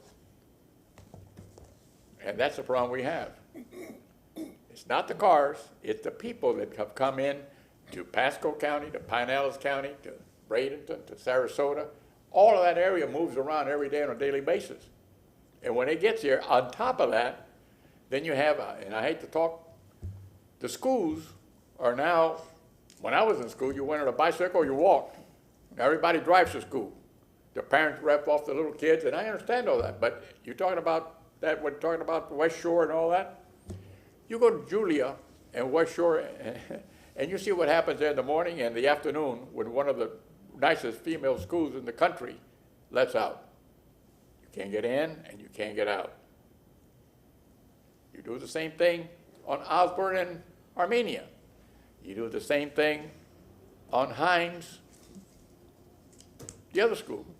You do the same thing where everybody drives, kids drive, and I understand that. But the problem cannot be fixed by just saying, fix it. Problem is, how do you fix it? Not you, all of us. You're just a guy taking the heat.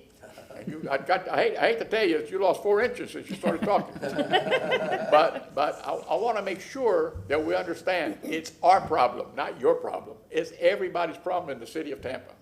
We have grown so fast and so rapidly that it's like a growth spurt on a teenager that can't find his way, can't play basketball because the body is so big that he's trying to fumble, he or she trying, until they grow up and say, ooh, I'm an All-American. But it's the same thing. You have different things and everybody wants a car. That's what life is. I'm not saying it's the right thing, but I'm saying the problem is that we have outgrown all of our facilities. And let me tell you another thing that we have never brought up. You think we have a problem now? What if about 30 or 40 years from now when you run out of water? 20 years ago, our population was, 30 years ago, 250,000. Now we're serving not only us, but the feds, the state made us around anywhere in the city that we had a line going out to the county. We have over 700,000 accounts from 250. Guess what? It was 82 million gallons then. It's 82 million gallons now. So if you have just a miniature drought, you're going to buy a lot of water. That's all I'm going to tell you. I'm not going to tell you from where or how or when. I don't want to get, because they're going to say Miranda did this on purpose. And I'm just bringing what's facts. The facts are that. Those are the facts.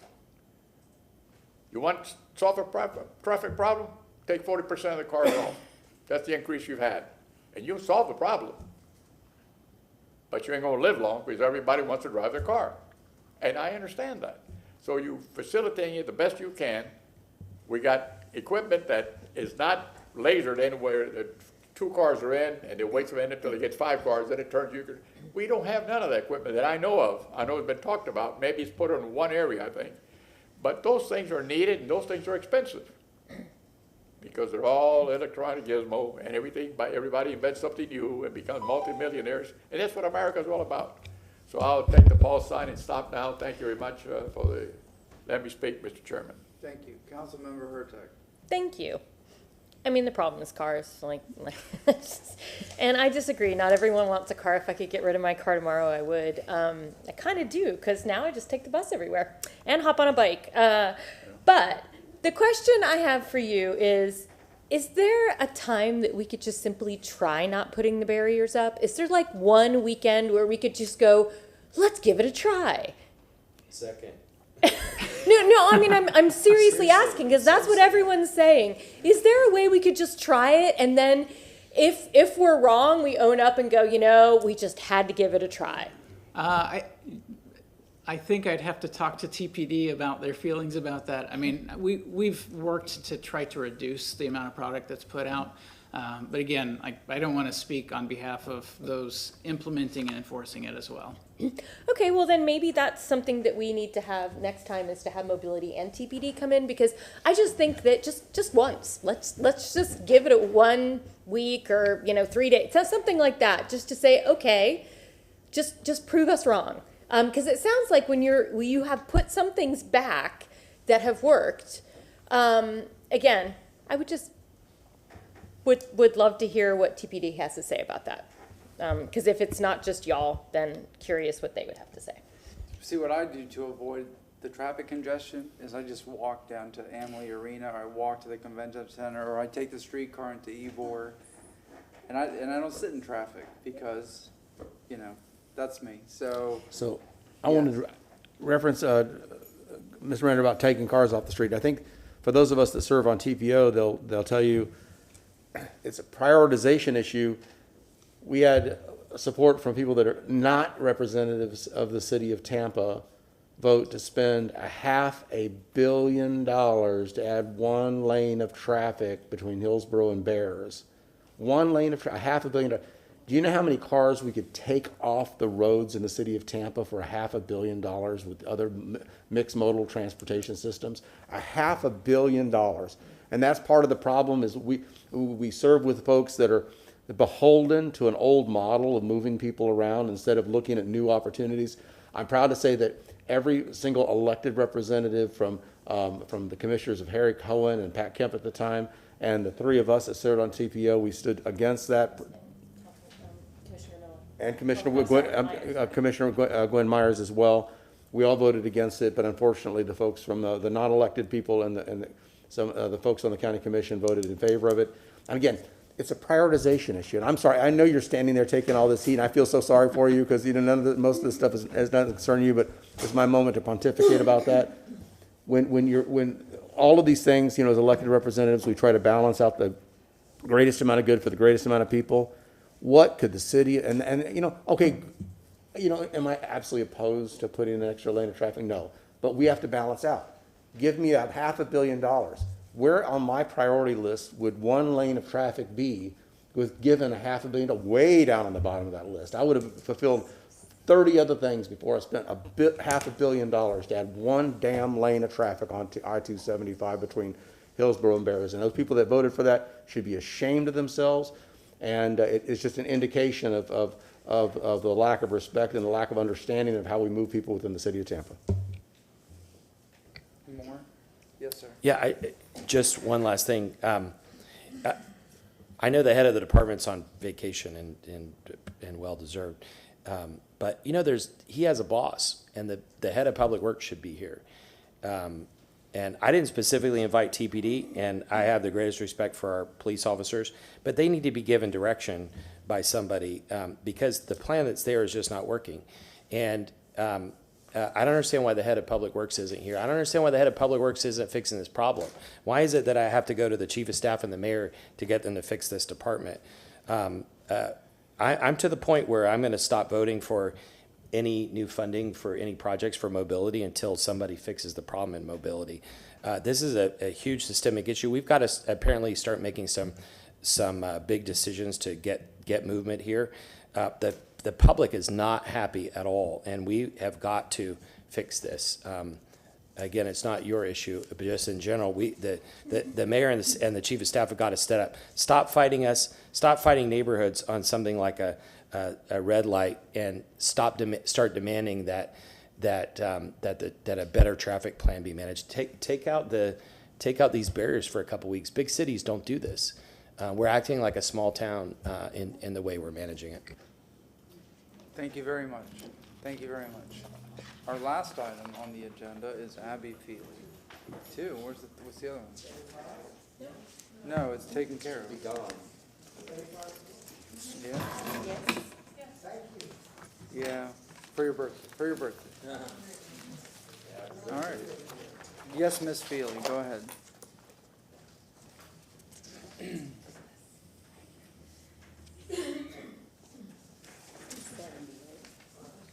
Yes, ma'am. Good afternoon.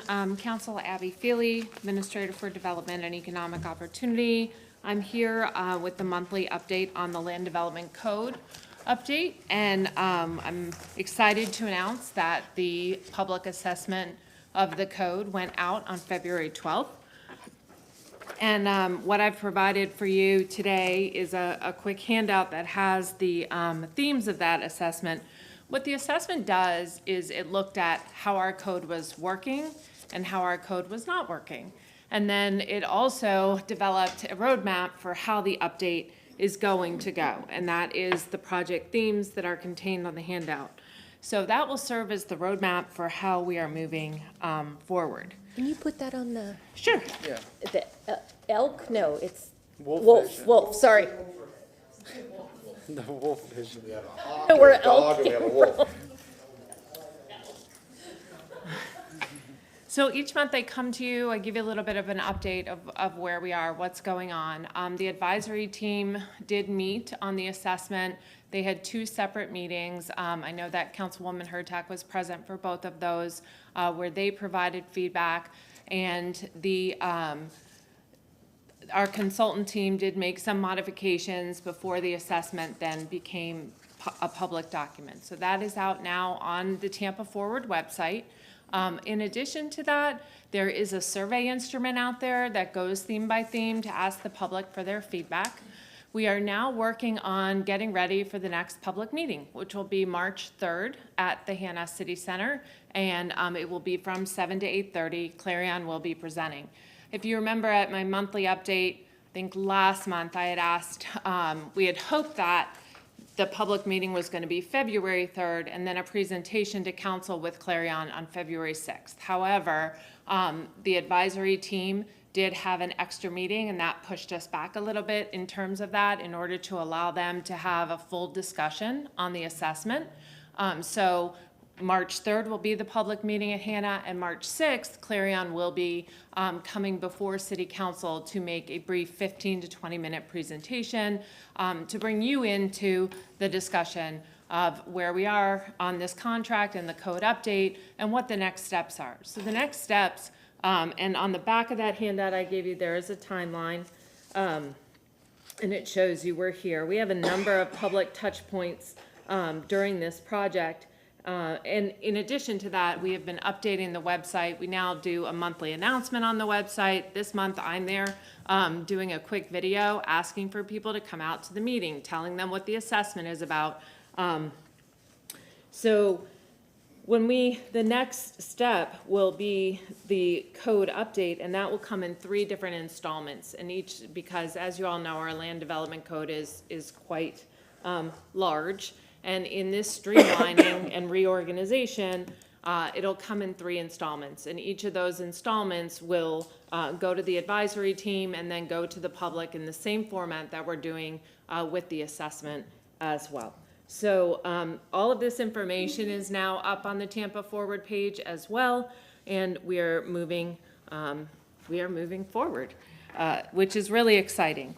So, for March 6th, I would just like to see if we might be able, I think when we were coming back on February 6th, you had given us a time certain for that presentation, and if that's possible, as you know, Clarion is on contract with the city, and I'm trying to be mindful of the hours that they're planning to be here. So they will be in town that Monday, and then they'll be in town Thursday. I think they're working on some other contractual things Tuesday and Wednesday, but I think we had done like 10:30 on February 6th, but if that's the pleasure of council, I would really appreciate that. If not, we'll. You mean March 6th?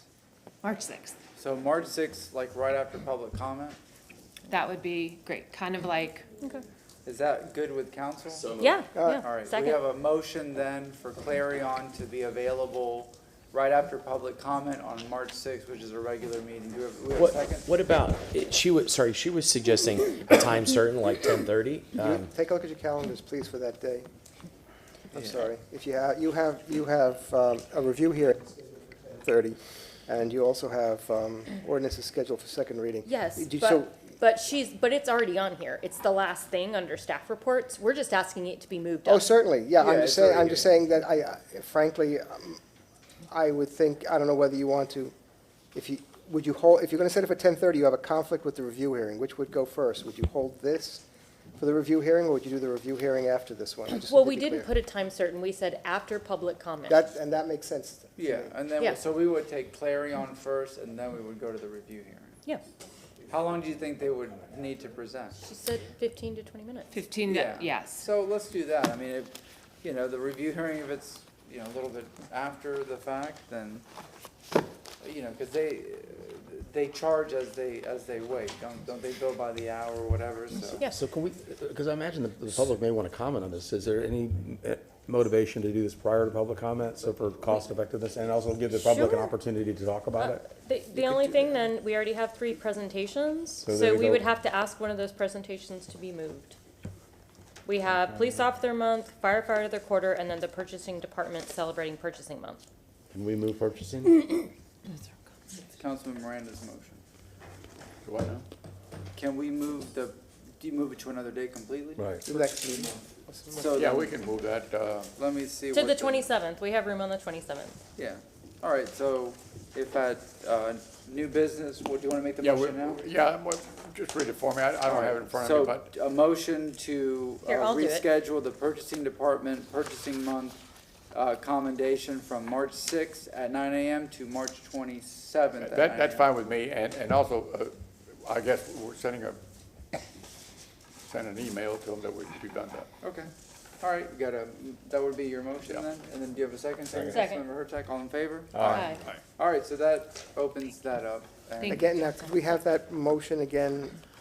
Because that motion moved Councilman Miranda's, so now. Yeah, from so- 6th to So the 27th. staff report, Ms. Feely, So- you're last on the staff report, so you're asking that then be moved up to. So, You yeah, did let your me do motion. that. I will move the Clarion, Land Development Code Reform Process update to the 9 a.m. presentation for 15 to 20 minutes. And I would not have a code update for you that day. Yeah, Because obviously, clearly, obviously, we're yeah. gonna use that time collaboratively with Clarion to provide that update. All right, we have a motion and we have a second. All in favor? Aye. Any opposed? Yes. Yes. So I just have one question. Thank you so much for adding the assessment, the public or the public version of the assessment on the Tampa Forward page. We were supposed to get the advisory meetings to be posted online too. Where are we in that? I will check with communications Okay. on where those are. Yeah, because those need to be posted so that anybody who really wants to know what's in that assessment, that's a great place for them to start instead of reading the whole assessment. So, yeah, if you could just get back to my office and let me know where we are in that, I would greatly appreciate it. Thank you. Thank you very much. Anything else, Ms. Feely? No, sir, thank you. All right, that completes our agenda. We're going to go to new business. Councilman Miranda. I have a couple, if I may, Mr. Chairman. I'd like to invite Whit Weimer, the officer in charge of soliciting better environmental things for the city and working out the best that we can with what we have to come before us. And I don't have what date they're available, Mr. Chairman. What is it again, sir? I would like to invite the chief of resiliency and solar and anything to save energy values to come and give us an update on what the cost would be on different things. And we looked at this one park today, well, what would be the cost in all the parks so that we understand what's going on. Do you want to do April 17th? That's fine with me. Okay. All right, we have a motion. Do we have a second? Second from Councilmember Clendenin. All in favor? Aye. Any opposed? Anything else? And the second is I went back there to refresh myself, walk to the office and come back to clear my head. I realized that I made a mistake. No. Yes, I did. And the mistake was that I never included the 9 to 14% cost of electricity going up when we were discussing the item of solar. And I also made another mistake, that cost is constant with solar. It does not go up. For the year, whatever, 20-year life, it does not go up. But I don't want to argue. I'm just saying that I made a mistake and I want to correct it. Motion to forgive? We got a motion? No? All right. I'll forgive you. I motion to chastise Charlie Brown because you said. Sanction. Oh, man. Leave the dragon alone. The forgiveness didn't get a second. Well, no, let's just vote to see who votes for that. Roll call vote? No. All right, anything else, sir? Councilman Vieira. Yeah, a couple quick ones. So y'all had heard from some folks in public comment on the Racial Reconciliation Committee and a motion that was passed during that. Chief Bennett, who is always does a good job of talking to people and being a bridge builder, I think is working on taking care of the issue. The main issue was, I won't go into the weeds, but the committee feeling that they needed some subject matter experts there. Chief Bennett is working with them on that. However, to show our support for what this committee is doing, I wanted a motion to forward the following motion by the Racial Reconciliation Committee to the administration. And the motion is as follows. That was passed unanimously.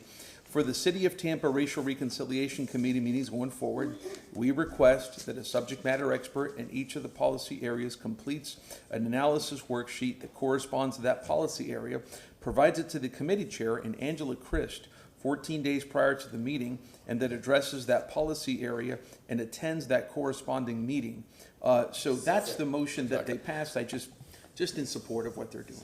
We have a motion, Councilman Vieira, second from Councilman Clendenin, all in favor? Aye. Aye. Any opposed? Anything else, sir? Thank you Yes. for doing that. Oh, yeah, no, of course, yeah, and I try to go to the meetings. The first I couldn't because of a legal case thing I had in Missouri, but the other two I've been, and, you know, they're, it's neat to watch and all that.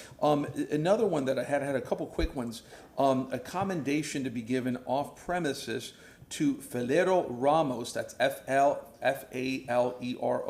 So heart workers every year go to a location. One year they had it in Hillsborough, this year they had it in Gainesville, where they do like a bus rodeo.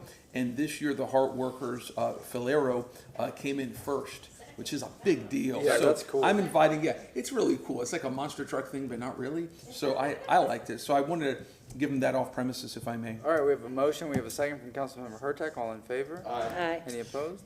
Yes, sir. And then really quick, if I may, motion, so I was talking to some folks and staff about memorial and monument policy, and they were interested in having council prospectively authorize staff to come back and bring to us a memorial and monument policy. So therefore, and I can get into what that would be, I motion from staff for neighborhood and community affairs in the city attorney's office to report back to city council on the prospective establishment of a monument and memorial policy for the installation of permanent outdoor monuments in the city property, and the staff provide a written report outlining policy proposals for May 15th. So this would be on the criteria that we have in the city of Tampa for memorials and monuments, because right now it's my understanding that there is none, and this would have staff work on one so that we can have objective criteria, because you never know what's going to happen in the future. Do you have a second? Second. Second, Hurtak, Carlson. Or I think you had yours. Wait, Carlson, Hurtak. I don't know if you're going to say the same thing. We were both on the Charter Review Commission. When we started talking about naming and a naming policy, the administration came up with a whole policy, which was great, and they got feedback. But then the legal department said, oh, but then the mayor gets to decide. And we had to push back for almost a year to negotiate, allowing each of us, city council and the mayor, to name. The charter is silent to it. The charter is also silent to memorial. So I would just say to the legal department and whoever is going to do this, please don't come back with something we're going to have to edit where it says only the mayor has the power to do this. Thank you. Yes, sir. Thank you. My comment is just, when staff comes back, that they absolutely involve the surrounding neighborhoods, because I think that's been some of the issue. Yeah. Is people don't know monuments are coming. Yeah. So, so I think that would be That's a big one for me. Yep. So for them to include how they're going to involve the community. Yep, and that's a great addition, and I'm hopeful they're watching, so there you go. Thank you. I'll take a 15-foot effigy of myself. There you go. We have a motion and a second, all in favor? Aye. Aye. Any opposed? And then the last one is a motion, y'all had remembered that a couple of weeks ago, so the local 754 Tampa firefighters are trying to get some information from Tampa Fire Rescue so that they can do their own public safety master plan. The administration had done one in 22. They're working on updating it. Tampa firefighters, local 754, wanted certain information, so we're requesting it through council. I'm gonna have this, I put here March 27th. Let's put it, and I'm sorry, what's the first date in April? April 3rd. April 1st, April Fool? April 3rd. 3rd. Okay, I'll do April April 3rd. 3rd. And if TFR needs more time on this, please, that's totally fine. So I motion to support the following request of Local 754 to request a written report, and again, so there's not going to be any report here before council, but a written report on April 3rd. Again, if they need more time, that's 100% fine. So Local 754 formally requests available GIS shape files and computer-aided dispatch data for the following years, 2020 to 24, to include all relevant timestamps, which will be spelled out in a written request so a comprehensive staffing and deployment report can be completed by the International Association of Firefighters and EMS Operations Department. So this is information that was received for their 2019 Public Safety Master Plan that they would need for an updated one. And again, if for some reason TFR feels that they can't do that, they can communicate that to us in a written report. And if they need more time, glad to do it. That's my motion. Councilman Vieira? Yes, sir. Do you have a second? Is there a second? Second. Second, Councilman Carlson. Yes, sir. I respectfully would request that you amend your motion to strike the reference to 754 I think that there's two things here. We as council have an opportunity to request information. Sure. And the union has an opportunity to do that as well through other means, so they have other legal avenues and means. So I think you should probably focus just, let's see, if you get that information. From then city council. Yeah, Sure. exactly. And that's a great suggestion, so I hereby amend my motion as suggested by Councilman Clendenin to be a request from city council. It is obviously on behalf of 754, but it is by city council. So there you go. Second. Good We have point. a motion and a second? Yeah. Yeah, along those lines also, I just want to say, I'm supporting it, but no disrespect to Chief Tripp.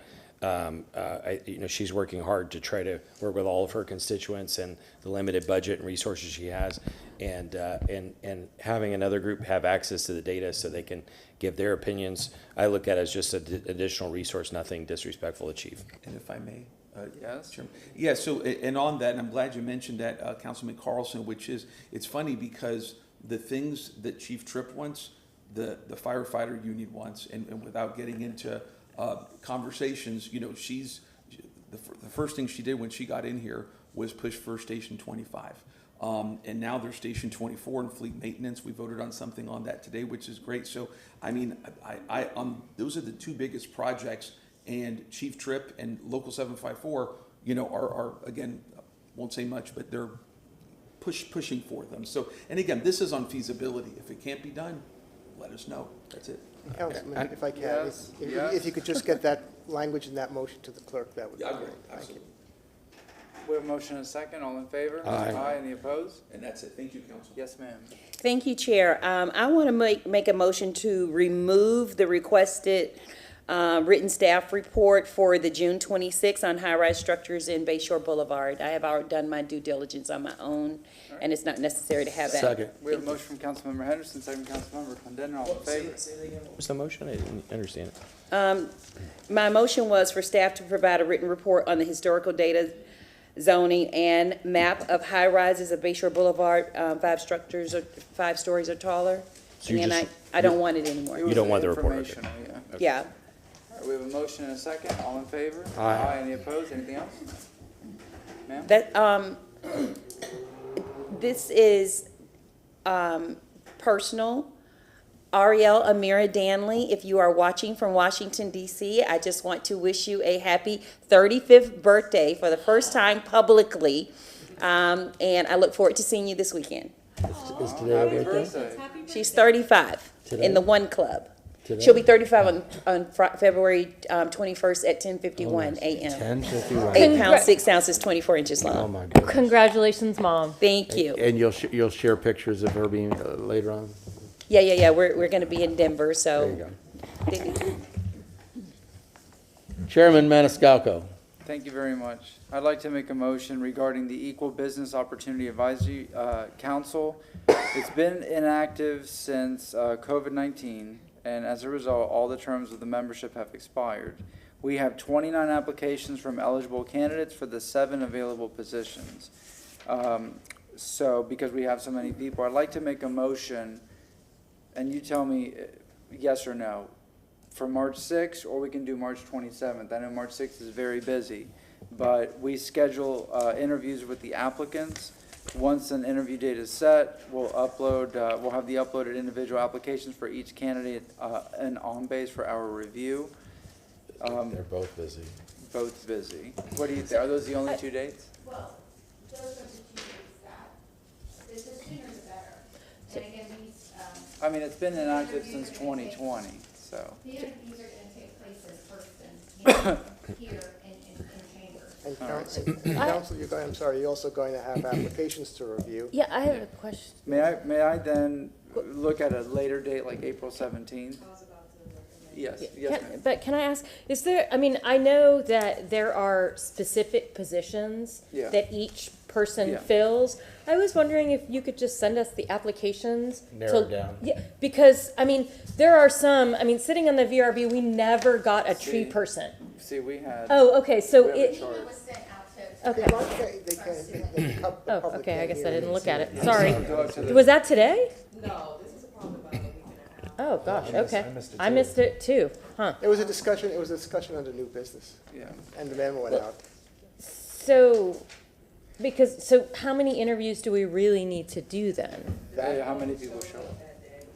That's- See how many people show up. They may not all show up and, I you think know. if you can. But you even if can- they don't all show up, they I'm still gonna have to make- be considered. I'm going Yeah. to make a suggestion, council. Yeah. Because this is a rather complex situation, and certainly with appointments, I have never faced anything like this before. The mayor's you saw was done because the sunshine law doesn't apply. The applications were reviewed, whatever process it was. The decision by the mayor was made, a resolution was prepared, and it was put on the agenda. Council's process is very different. Council's process has the sunshine law. You cannot make your decisions outside of this hearing individually. Bring them in, have the clerk address it, come up with a sheet to make the determination. That's been found by a court to violate the sunshine law. So it has to be done very differently. It's also more complex because there are different categories under the EBOAC criteria. So my suggestion is, if you're going to do it, please don't do it on the 3rd of March. Put it on the, later than that, because what I'd like to have. 17th of April. April 17th? Yeah. Yes. Yeah. Okay. And that's my motion for Second. April 17th. I have this And then we here. we close that date for additional new business, Okay. staff reports. I made the motion. Who was the second? Second. You're. No, I'm chair. I second. Sorry. So Okay, I'm sorry, we have, forgot that I was in charge.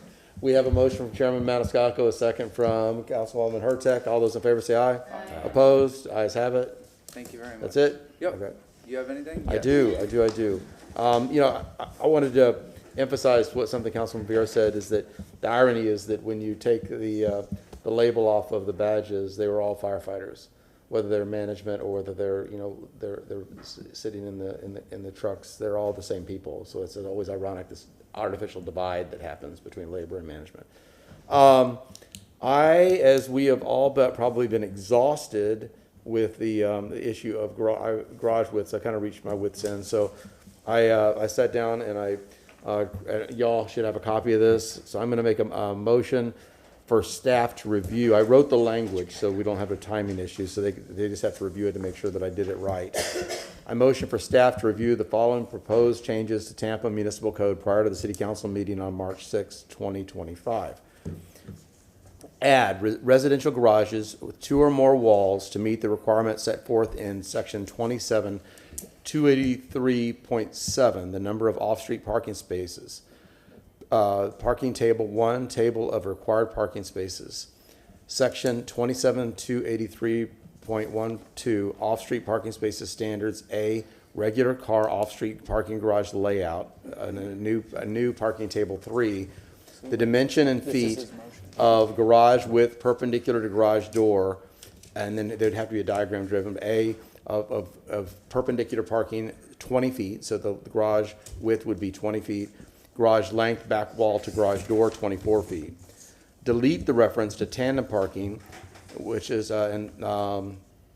which would allow, so the language currently says, section 27-283.10, administrative variance of required parking spaces. The zoning administrator may authorize reduction of the required number of parking spaces for the following situations.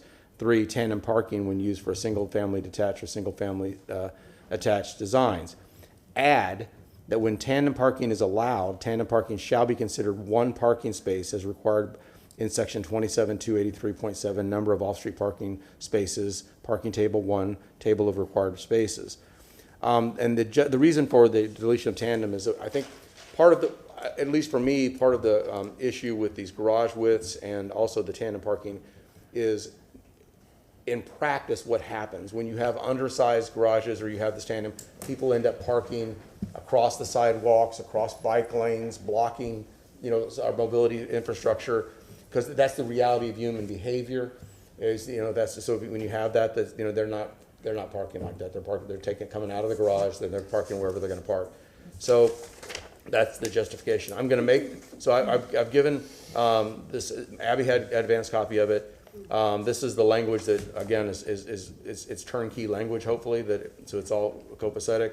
And then I'm going to make the actual final motion for the amending the Tampa Municipal Code and the implementation guidelines on March 6th, because we also have to have a guideline of, like, okay, so there may be plans that are in process, so we'll have to have that discussion on March 6th of how to stagger the implementation of this. Do we have a second? And none of that was on Mike, sorry. I'll second it. And, Wait, second, but then Hurtak was first and then. So you're only talking about tandem garage parking? Tandem parking to meet the minimum park. So tandem parking, so there's, what the requirement is, this is the interesting thing. When you look at, by the way, this is a municipal code. This is, we were told it was technical. It's not, it's actually in the municipal code. And the references they're using for the technical guidelines, for federal and state guidelines, isn't about garages, it's about parking spots. And the difference between a parking spot and a garage is parking spots are just arbitrary lines in open air. So when you open up a car door, there's not a wall there, you're just in a parking lot. So that's the intellectual inconsistency with trying to extrapolate the standards of parking spots to a garage. And so all of this is about, and it's all in reference to minimum parking requirements. So they could do anything they want if it wasn't attempting to meet a minimum parking requirement. So I guess I'm a little confused, but I will support you with no tandem garage parking, because that's a terrible idea. But if there are actual driveways, I mean, tandem parking is kind of what people have done for many, many years, and if you take that away from So I will take the folks. IOU to clarify that. And I'm fine with that, because it's coming back to us, but I just So want that to. the tandem parking would be permitted in a driveway open air situation. Yeah, because that's basically how we're going to get more housing in this city, is tandem driveways. I hate to break it to you, but that is one of the greatest ways we can do that. But as long as they're not, see, the problem is then the driveway has to be long enough. Yeah. So they're not over parked on the 100%. sidewalk or the bike lane. But so then maybe what I would add to that is, just like you have the length for garage, you might want to add that. The Right. length for tandem driveways. Yeah. I'm just saying. Okay. But I appreciate No, your I appreciate that. your addition for the garage, because I would take out tandem garage parking, like, period. I mean, we saw that once. Delete it, yeah. I mean, there's just no way people are using that. Right. I mean, people have built them.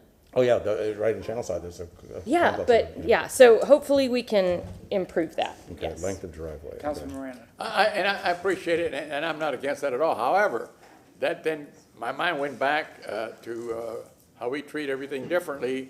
So then, in a tall building with a garage attached to it, you had to have a .04, I think, parking ratio. And we passed some with .02.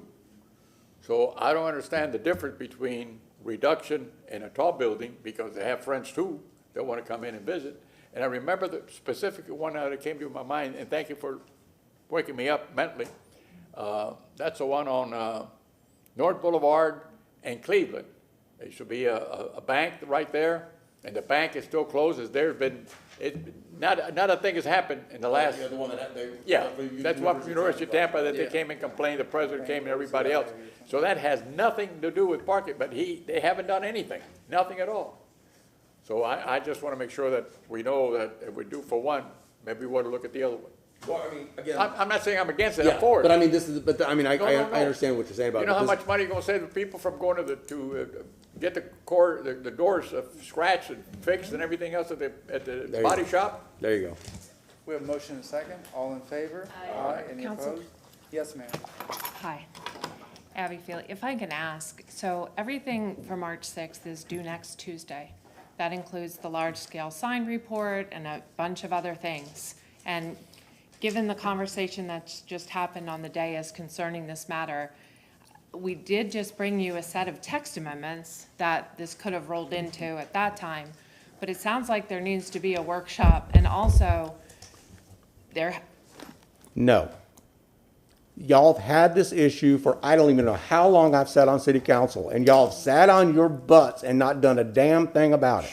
So no, it's time to move on this. And I actually did the work, I wrote it. If you have an issue with it, please talk to my office, and we'll do whatever text change is legal, but it's time to move on. This is something that's gotta happen. I'm empathetic with the issue, but here's the language. Let's move on it, because we have a complete misunderstanding. Because what it does is it puts this council in a difficult position every time these land use attorneys come before us with some of these crappy projects with undersized garages, and we have to vote against them time after time after time. They've wasted their money, they've wasted our time, they've wasted the city of Tampa time. So this is an issue that, I mean, this is a problem that's been going on, and y'all have had this for the longest time, but nobody's done anything about it. I mean, Stephen Benson had worked on it, but he's gone. And Well, nobody I think picked it that's up. where it ended. It ended with Mr. Benson, unfortunately. Well, somebody should have picked And up that workload. I would have said to you, I don't think it's a garage size problem. I think it's a driveway problem. People don't park in their garages. People park on their driveway. I see it in my neighborhood all the time. And then the cars. Well, you know what, Abby, run for office and then you can do that. Yeah, it's legislative versus okay. It will need to go to the planning commission and go through the regular cycles. I just want to. This is a municipal code change. Yes, it still has to go to the PC, just like that set of text amendments that we just brought to you need to. It will need to go through there. That's why I'm saying we can roll it into that, which is what I would suggest based on the language you're proposing. So that way it goes to public information meeting. Mr. I don't Shelby. think they've set that yet. And then it's part of chapter 27. Just like the text amendments we just brought you. So we can put it in there, then it'll go to public information, it'll go to the PC for the briefing and the hearing, and then it'll come back to you for adoption. Mr. Shelby.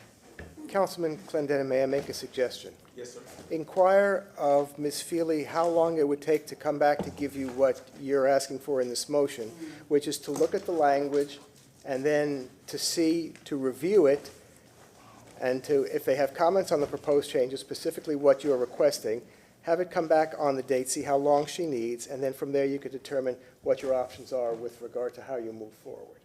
But this way, it'll at least address your motion with the language, and then you could determine what needs to be done from there. So if March 6th is too soon, if council agrees that March 6th is too soon, how much time does Ms. Why Feely is need to March come 6th back? too soon if the language is spoon-fed? Do you want it as a written report or a verbal report? I just wanted, what my envision was that Ms. Feely would, and any attorneys that had a vested interest in talking about this would talk to the office, and my office to talk to myself or talk to other council persons about suggested changes to come back on March 6th, and then we'd start the process at that point. So we'd make the motion on March 6th to begin this process of instituting this policy. And whatever that process is, if it's the legal opinion that this has to go through the planning commission and everything else, then so be it. But again, that would be that process that would start on March 6th with the language that we would agree to on March 6th. I think I'm actually giving you a better solution, which is let's roll it into the text amendments that you all just looked at, that were done conceptually, that Eric just presented, I think, week before last. Get it into that cycle so that it comes as that package for you. So why We didn't even bring you the language on that. I think you so why- remember we brought the concepts. So why wasn't this suggested when this was submitted, when we sent this to you? It wasn't, So when Tim sent this to you and Yesterday inquired- yeah, afternoon? and inquired about it, yeah. yesterday, Yeah, before council, so we'd have that information. because it wasn't explained to me that it said you might be asking for it to come back March 6th. That date wasn't sure yet. And I did not think through what the best process for incorporating this into the current cycle would be. Mr. Clendenin, may you, just to refresh everybody's recollection, what the timeline is for that process? So are you saying then, Ms. Feely, it's still available to be added to this cycle? You would be able to comply with council's request by adding it to this cycle? The cycle, yes, that And- was and so just the- brought, that was postponed from the hurricanes from September, that Eric just brought So week before last. So are you comfortable, I mean, I guess the issue is, are you comfortable with this language and moving forward with that? You don't know that yet. That's what I'm saying, that's what I don't understand. No, but so that's the whole point. They take it to the community, they get feedback, then they bring it back to us for the initial feedback, then they go back and fix the language. So this is only the idea of it, and they will take the idea and workshop it and bring it back to us twice more before final reading. And how long is that process? I don't have the schedule that Eric put up last week, but I know it's forthcoming. I can get that for you and bring that back on I'm March sure you can 6th. figure out my blood pressure on this issue of like it's been so. This is one of those things that and I think this is part of the frustration between this dais and dealing with the administration on so many issues, is that things that get slow rolled. You know, that we feel like that. I mean, I know we get this feeling that everything gets slow rolled. And I love Tampa City, the staff. I love everybody that works here. But it is just when we get pressure, so we have a lot of pressure too, and we get this stuff and we're going like, oh, come on, let's just get it done. I mean, let's just get it done. And that's so many things, over and over and over again. Like, we were talking about that traffic issue on Franklin and Platt, the Morgan Street exit off of the expressway. And so, I mean, I don't know how many times we brought this thing up to council and just nothing ever comes of it. And that ends up, you got a guy like me that tries to be like the mitigator and the go between, and the guy that just, I mean, it's like, okay, I'm done. I'm so frustrated. I'm so done. So put it forward. So okay. Add it to the cycle. So let's add it to the cycle. I make a motion to add this to the cycle and ask Ms. Feely to move it through, and let's get it done. We have a motion, do we have a second? Second from Councilmember Hurtak. More discussion, Councilmember. Yeah, I just want to say real fast, Councilmember Clinton, I obviously have shared your frustration today and many other times, and it's frustrating for the constituents because the administration will, slow roll is a perfect thing, slow roll or kill through admin, and it just gets delayed. Like the charter amendments, they kept delaying, and in the end they said, oh, well, they presented it to us at the last minute. It's always like that. But Abby, can you come back? What I was going to say is that Ms. Feely, I found that, I didn't vote for Ms. Feely when she got this new position, but I've told her I'm very impressed with her willingness to help this was what I was leading up to just now. I'm very impressed with her willingness to help since she's got on board and in this new position. And I think we have to separate, at least with this position, whatever happened in the past, however good or bad other people were, I think we have to look at Ms. Feely now in a different way in her new position. And I'm very impressed and appreciative of the work she's done in the last few months in this new position. And so I hope that as we move this forward in good faith, I hope that she will work with you to move this forward. Because I've seen so far, I voted against her, and she's helping me with projects that she has no reason to help me with, except that she's just trying to be a good public servant, and I appreciate it. We have a motion and a second. All in favor? Aye. Thank you very much. Yes, ma'am. I'm just going to put one more plug in. On February 11th, we got an email that has the monthly reports. In this case, it's kind of a quarterly report from October 1 to December 31st. They're usually like a month behind. But I highly recommend you go through this before next week's meeting just to take a look. Well, the memo is dated February 11th, so it's sometime near that. Yeah. And I would just highly recommend going over it, taking a look at how we're doing, what we're doing with, because we have a lot of big things coming up and we have a lot of uncertainty. Okay. So that's just my plug again. Thank you very much. Anything else? No, Stephen Fowl. No, we have Councilmember Carlson. I'm sorry, Councilman Carlson, I apologize. This was the short part. Yes, sir. Are we tuning in? I hopefully we'll be fast. Harbor Island had their expert here this morning, and they spoke, and they would like us to have ask the staff to conduct another study or a more thorough study of the signaling needs on Franklin Street. So I'll just make this motion and see what happens. Motion to ask city staff to return on May 1st with options for hiring a consultant to conduct an updated and thorough study of the signaling needs for Franklin Street from the Convention Center to Harbor Island. I'll second it if I can add an amendment. Yes. To consider that for staff, for whatever consultant, to consider what it would look like to close some convention center traffic, like the opportunity to get in and drop people off, just to kind of close that area off for the public. Do we know if this study's actually been done? They did a while ago, is what they the say. engineer from Harbor Island looked at it and said, it's not a complete study. Right. And by the way, the new excuse from the administration, it's sealed and signed. And it's the same thing they did with this, this traffic plan with all the congestion downtown. It's sealed and signed by the engineer, so you can't touch it. And they sent Andrea the other day to threaten us and say we'll be personally liable.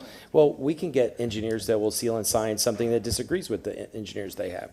And we know from many consultants that we don't need this light. But anyway, did you second or not? Yeah. Okay. Second with I'll third it. And then, To add something about, I mean, just when you're looking at it, to look at flow in and out of the convention center. and look at convention center flow. Yeah. Which the idea being no public access to that, and it being, only folks who have to go in there. For options look at convention center traffic flow to look for options for, Diverting that front for, area. for diverting. entity that would do this? No, he's writing it down. Yeah, is this an outside entity or it's all? Yeah, they already hired an outside entity, but they did from the opinion of the engineering firm that the Harbor Island hired, they did a very superficial look at it. And so this would be to do a thorough, and updated review, because the last one was done like 3 years ago. Okay. We have a motion and a second. This is for May 1st. And they would come back and talk to us about hiring a consultant. We're not even asking them to hire one yet. We're just asking them to come back.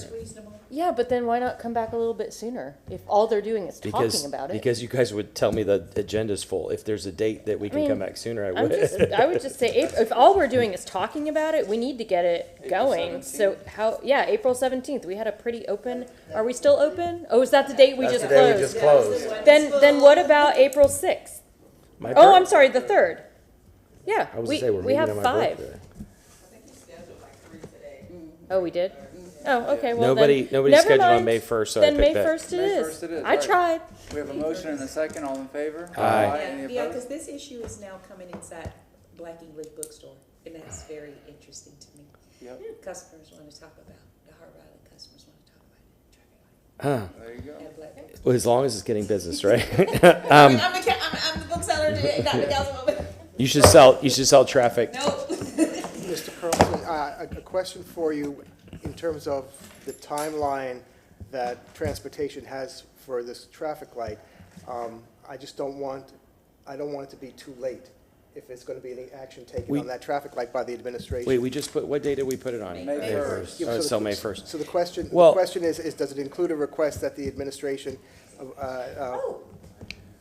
Why not do a written report?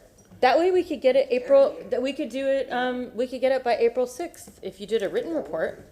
And then we could talk about it Can I during old business. Can I say to create a written report and return on No, just do a written report on, you said April, May 1st? yeah, but no, we could do it April 3rd with a written staff report, and then we could talk about it amongst ourselves during new business. April Yeah, 3rd. it saves a month. To create a written report. So you withdraw your previous motion? Okay, do we have to amend?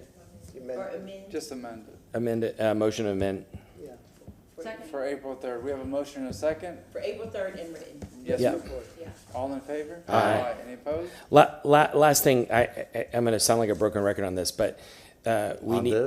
On the next one. Yeah.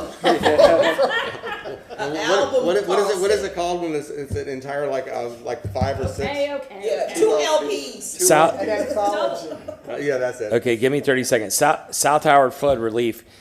Since the vote, and it was 5-2, I was on the dissenting side, so I can't reopen this, but one of you who were in the 5 can. Since then, I pulled the transcript. The transcript says that Thea is contributing $11 million through public records. The Parkland Estates Neighborhood Association has confirmed that the Thea board has not even brought this up yet, and so it's not confirmed. And we were told that it was that they were going to be contributing. Also, we found out the last few days through meetings with staff and the neighborhood that we were Councilmember Clendenin was promised by staff that this was open to all. Councilmember Clendenin asked the question, is as long as it's open to all possible routes, And the answer was yes. And now in writing, the neighborhood is being told that there are only 3 routes.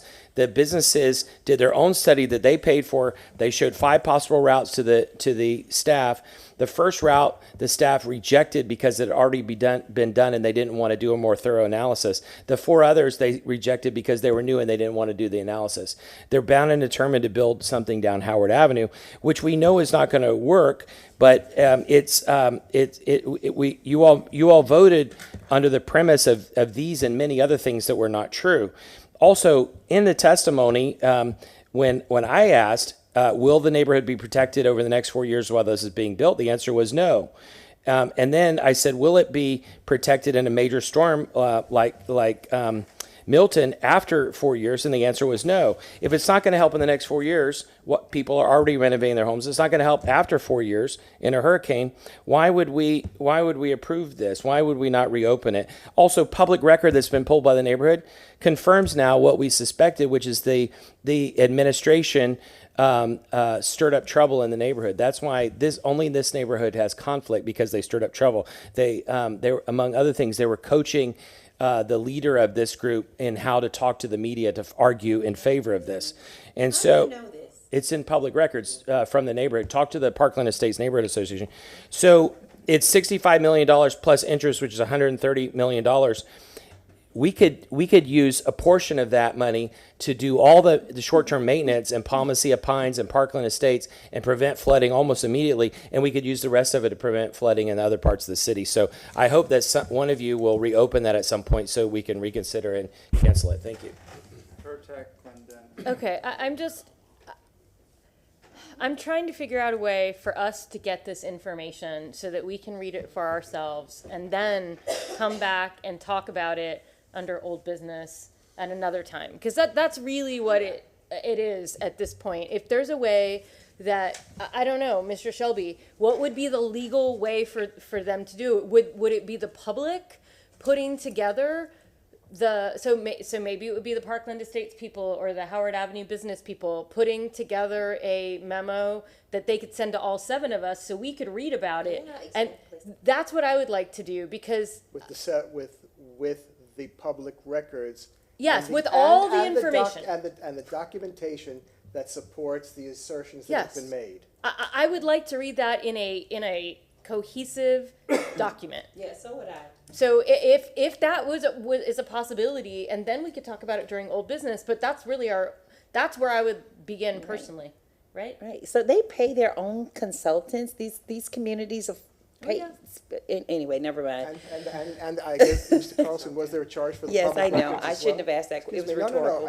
Was there a charge? Oh yeah, they charged, I think, thousands. The city charged $1,000 to the neighborhood association. So my suggestion would be.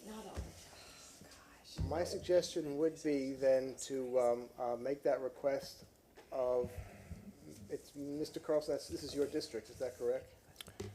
But if Councilmember Hurtak wants to make the request and put it on the agenda, that's fine with me, because she was one of the I'm people. not asking to put it on the agenda. I'm simply asking for if there's a way for the public to collate and share that information with all 7 council members, then it would be something I would love to bring back during old business for us to discuss if we want to reopen it. So I'm I'll- open to that. Based on that recommendation, I'll make a motion to ask the Parkland Estates Civic Association and the businesses on Howard Avenue to submit a written report to City Council with backup. You can make motions for community. Backup. I don't think we can.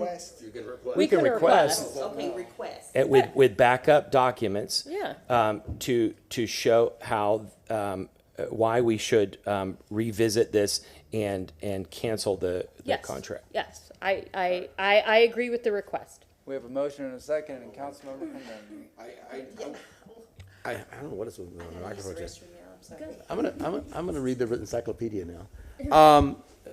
I do want to clarify that it was something that was said, because I concur. During that entire discussion, I was very specific in verifying that the consultant group was going to explore multiple options. That was 100% on the record that they would explore those options. So for the record, if you're listening, the folks and that is doing this, that I hope you have not arbitrarily ruled out And why you would do that, I don't understand. Because The only three options that they're allowing all go down Howard Avenue. And so it's Bristol, Morrison, and Swan. Those are the only three options. Yeah, This one's well, allowed. I hope that they're at least they have an answer as to, did they explore these other options and why they were ruled out, if that's the case. So to the neighborhood association, I'm sure is watching, they can include the emails from staff to show that that's what they've said. My recommendation would be all pertinent public records that were obtained in support of whatever assertions they make. So that be included, so that what you're looking for, Councilwoman, sounds like documents that are actually, what are they, the best evidence? Correct, yeah, I would like the best evidence, and if I can say, if any group of people can put together a nice binder, it would be them. So I'm, Like your binders. well, or, email, however, I would love to read the information so we can flesh it out and talk about it. I've said this before, there's some brilliant, very well-educated people in Parkland Estates, and they will be happy to do this.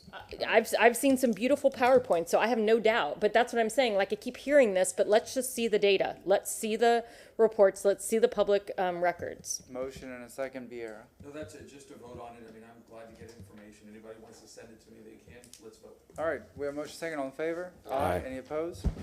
Motion to extend for 30 minutes? No. This has been such a full day. I want to just put something on your radar that, especially now that you're going to be considering we moving into budget season. Section 10.10 of the city charter is entitled Charter Review. Commencing in 2025 and every 8 years thereafter, there shall be established by ordinance a Charter Review Advisory Committee, and it goes on from there. So we're about at that time again, and what I'm going to suggest is I don't believe there's any money that has been placed in the FY 2025 budget about this. This is something that, per your charter, you're going to have to consider for FY 26, and you can get underway in calendar year of starting the process in 2025. Thank you. It's something we can talk about next week. All right, motion to receive and file. We have a motion from Councilman Clendenin, we have a second from Councilman Hurtak, all in favor? Aye. We are adjourned.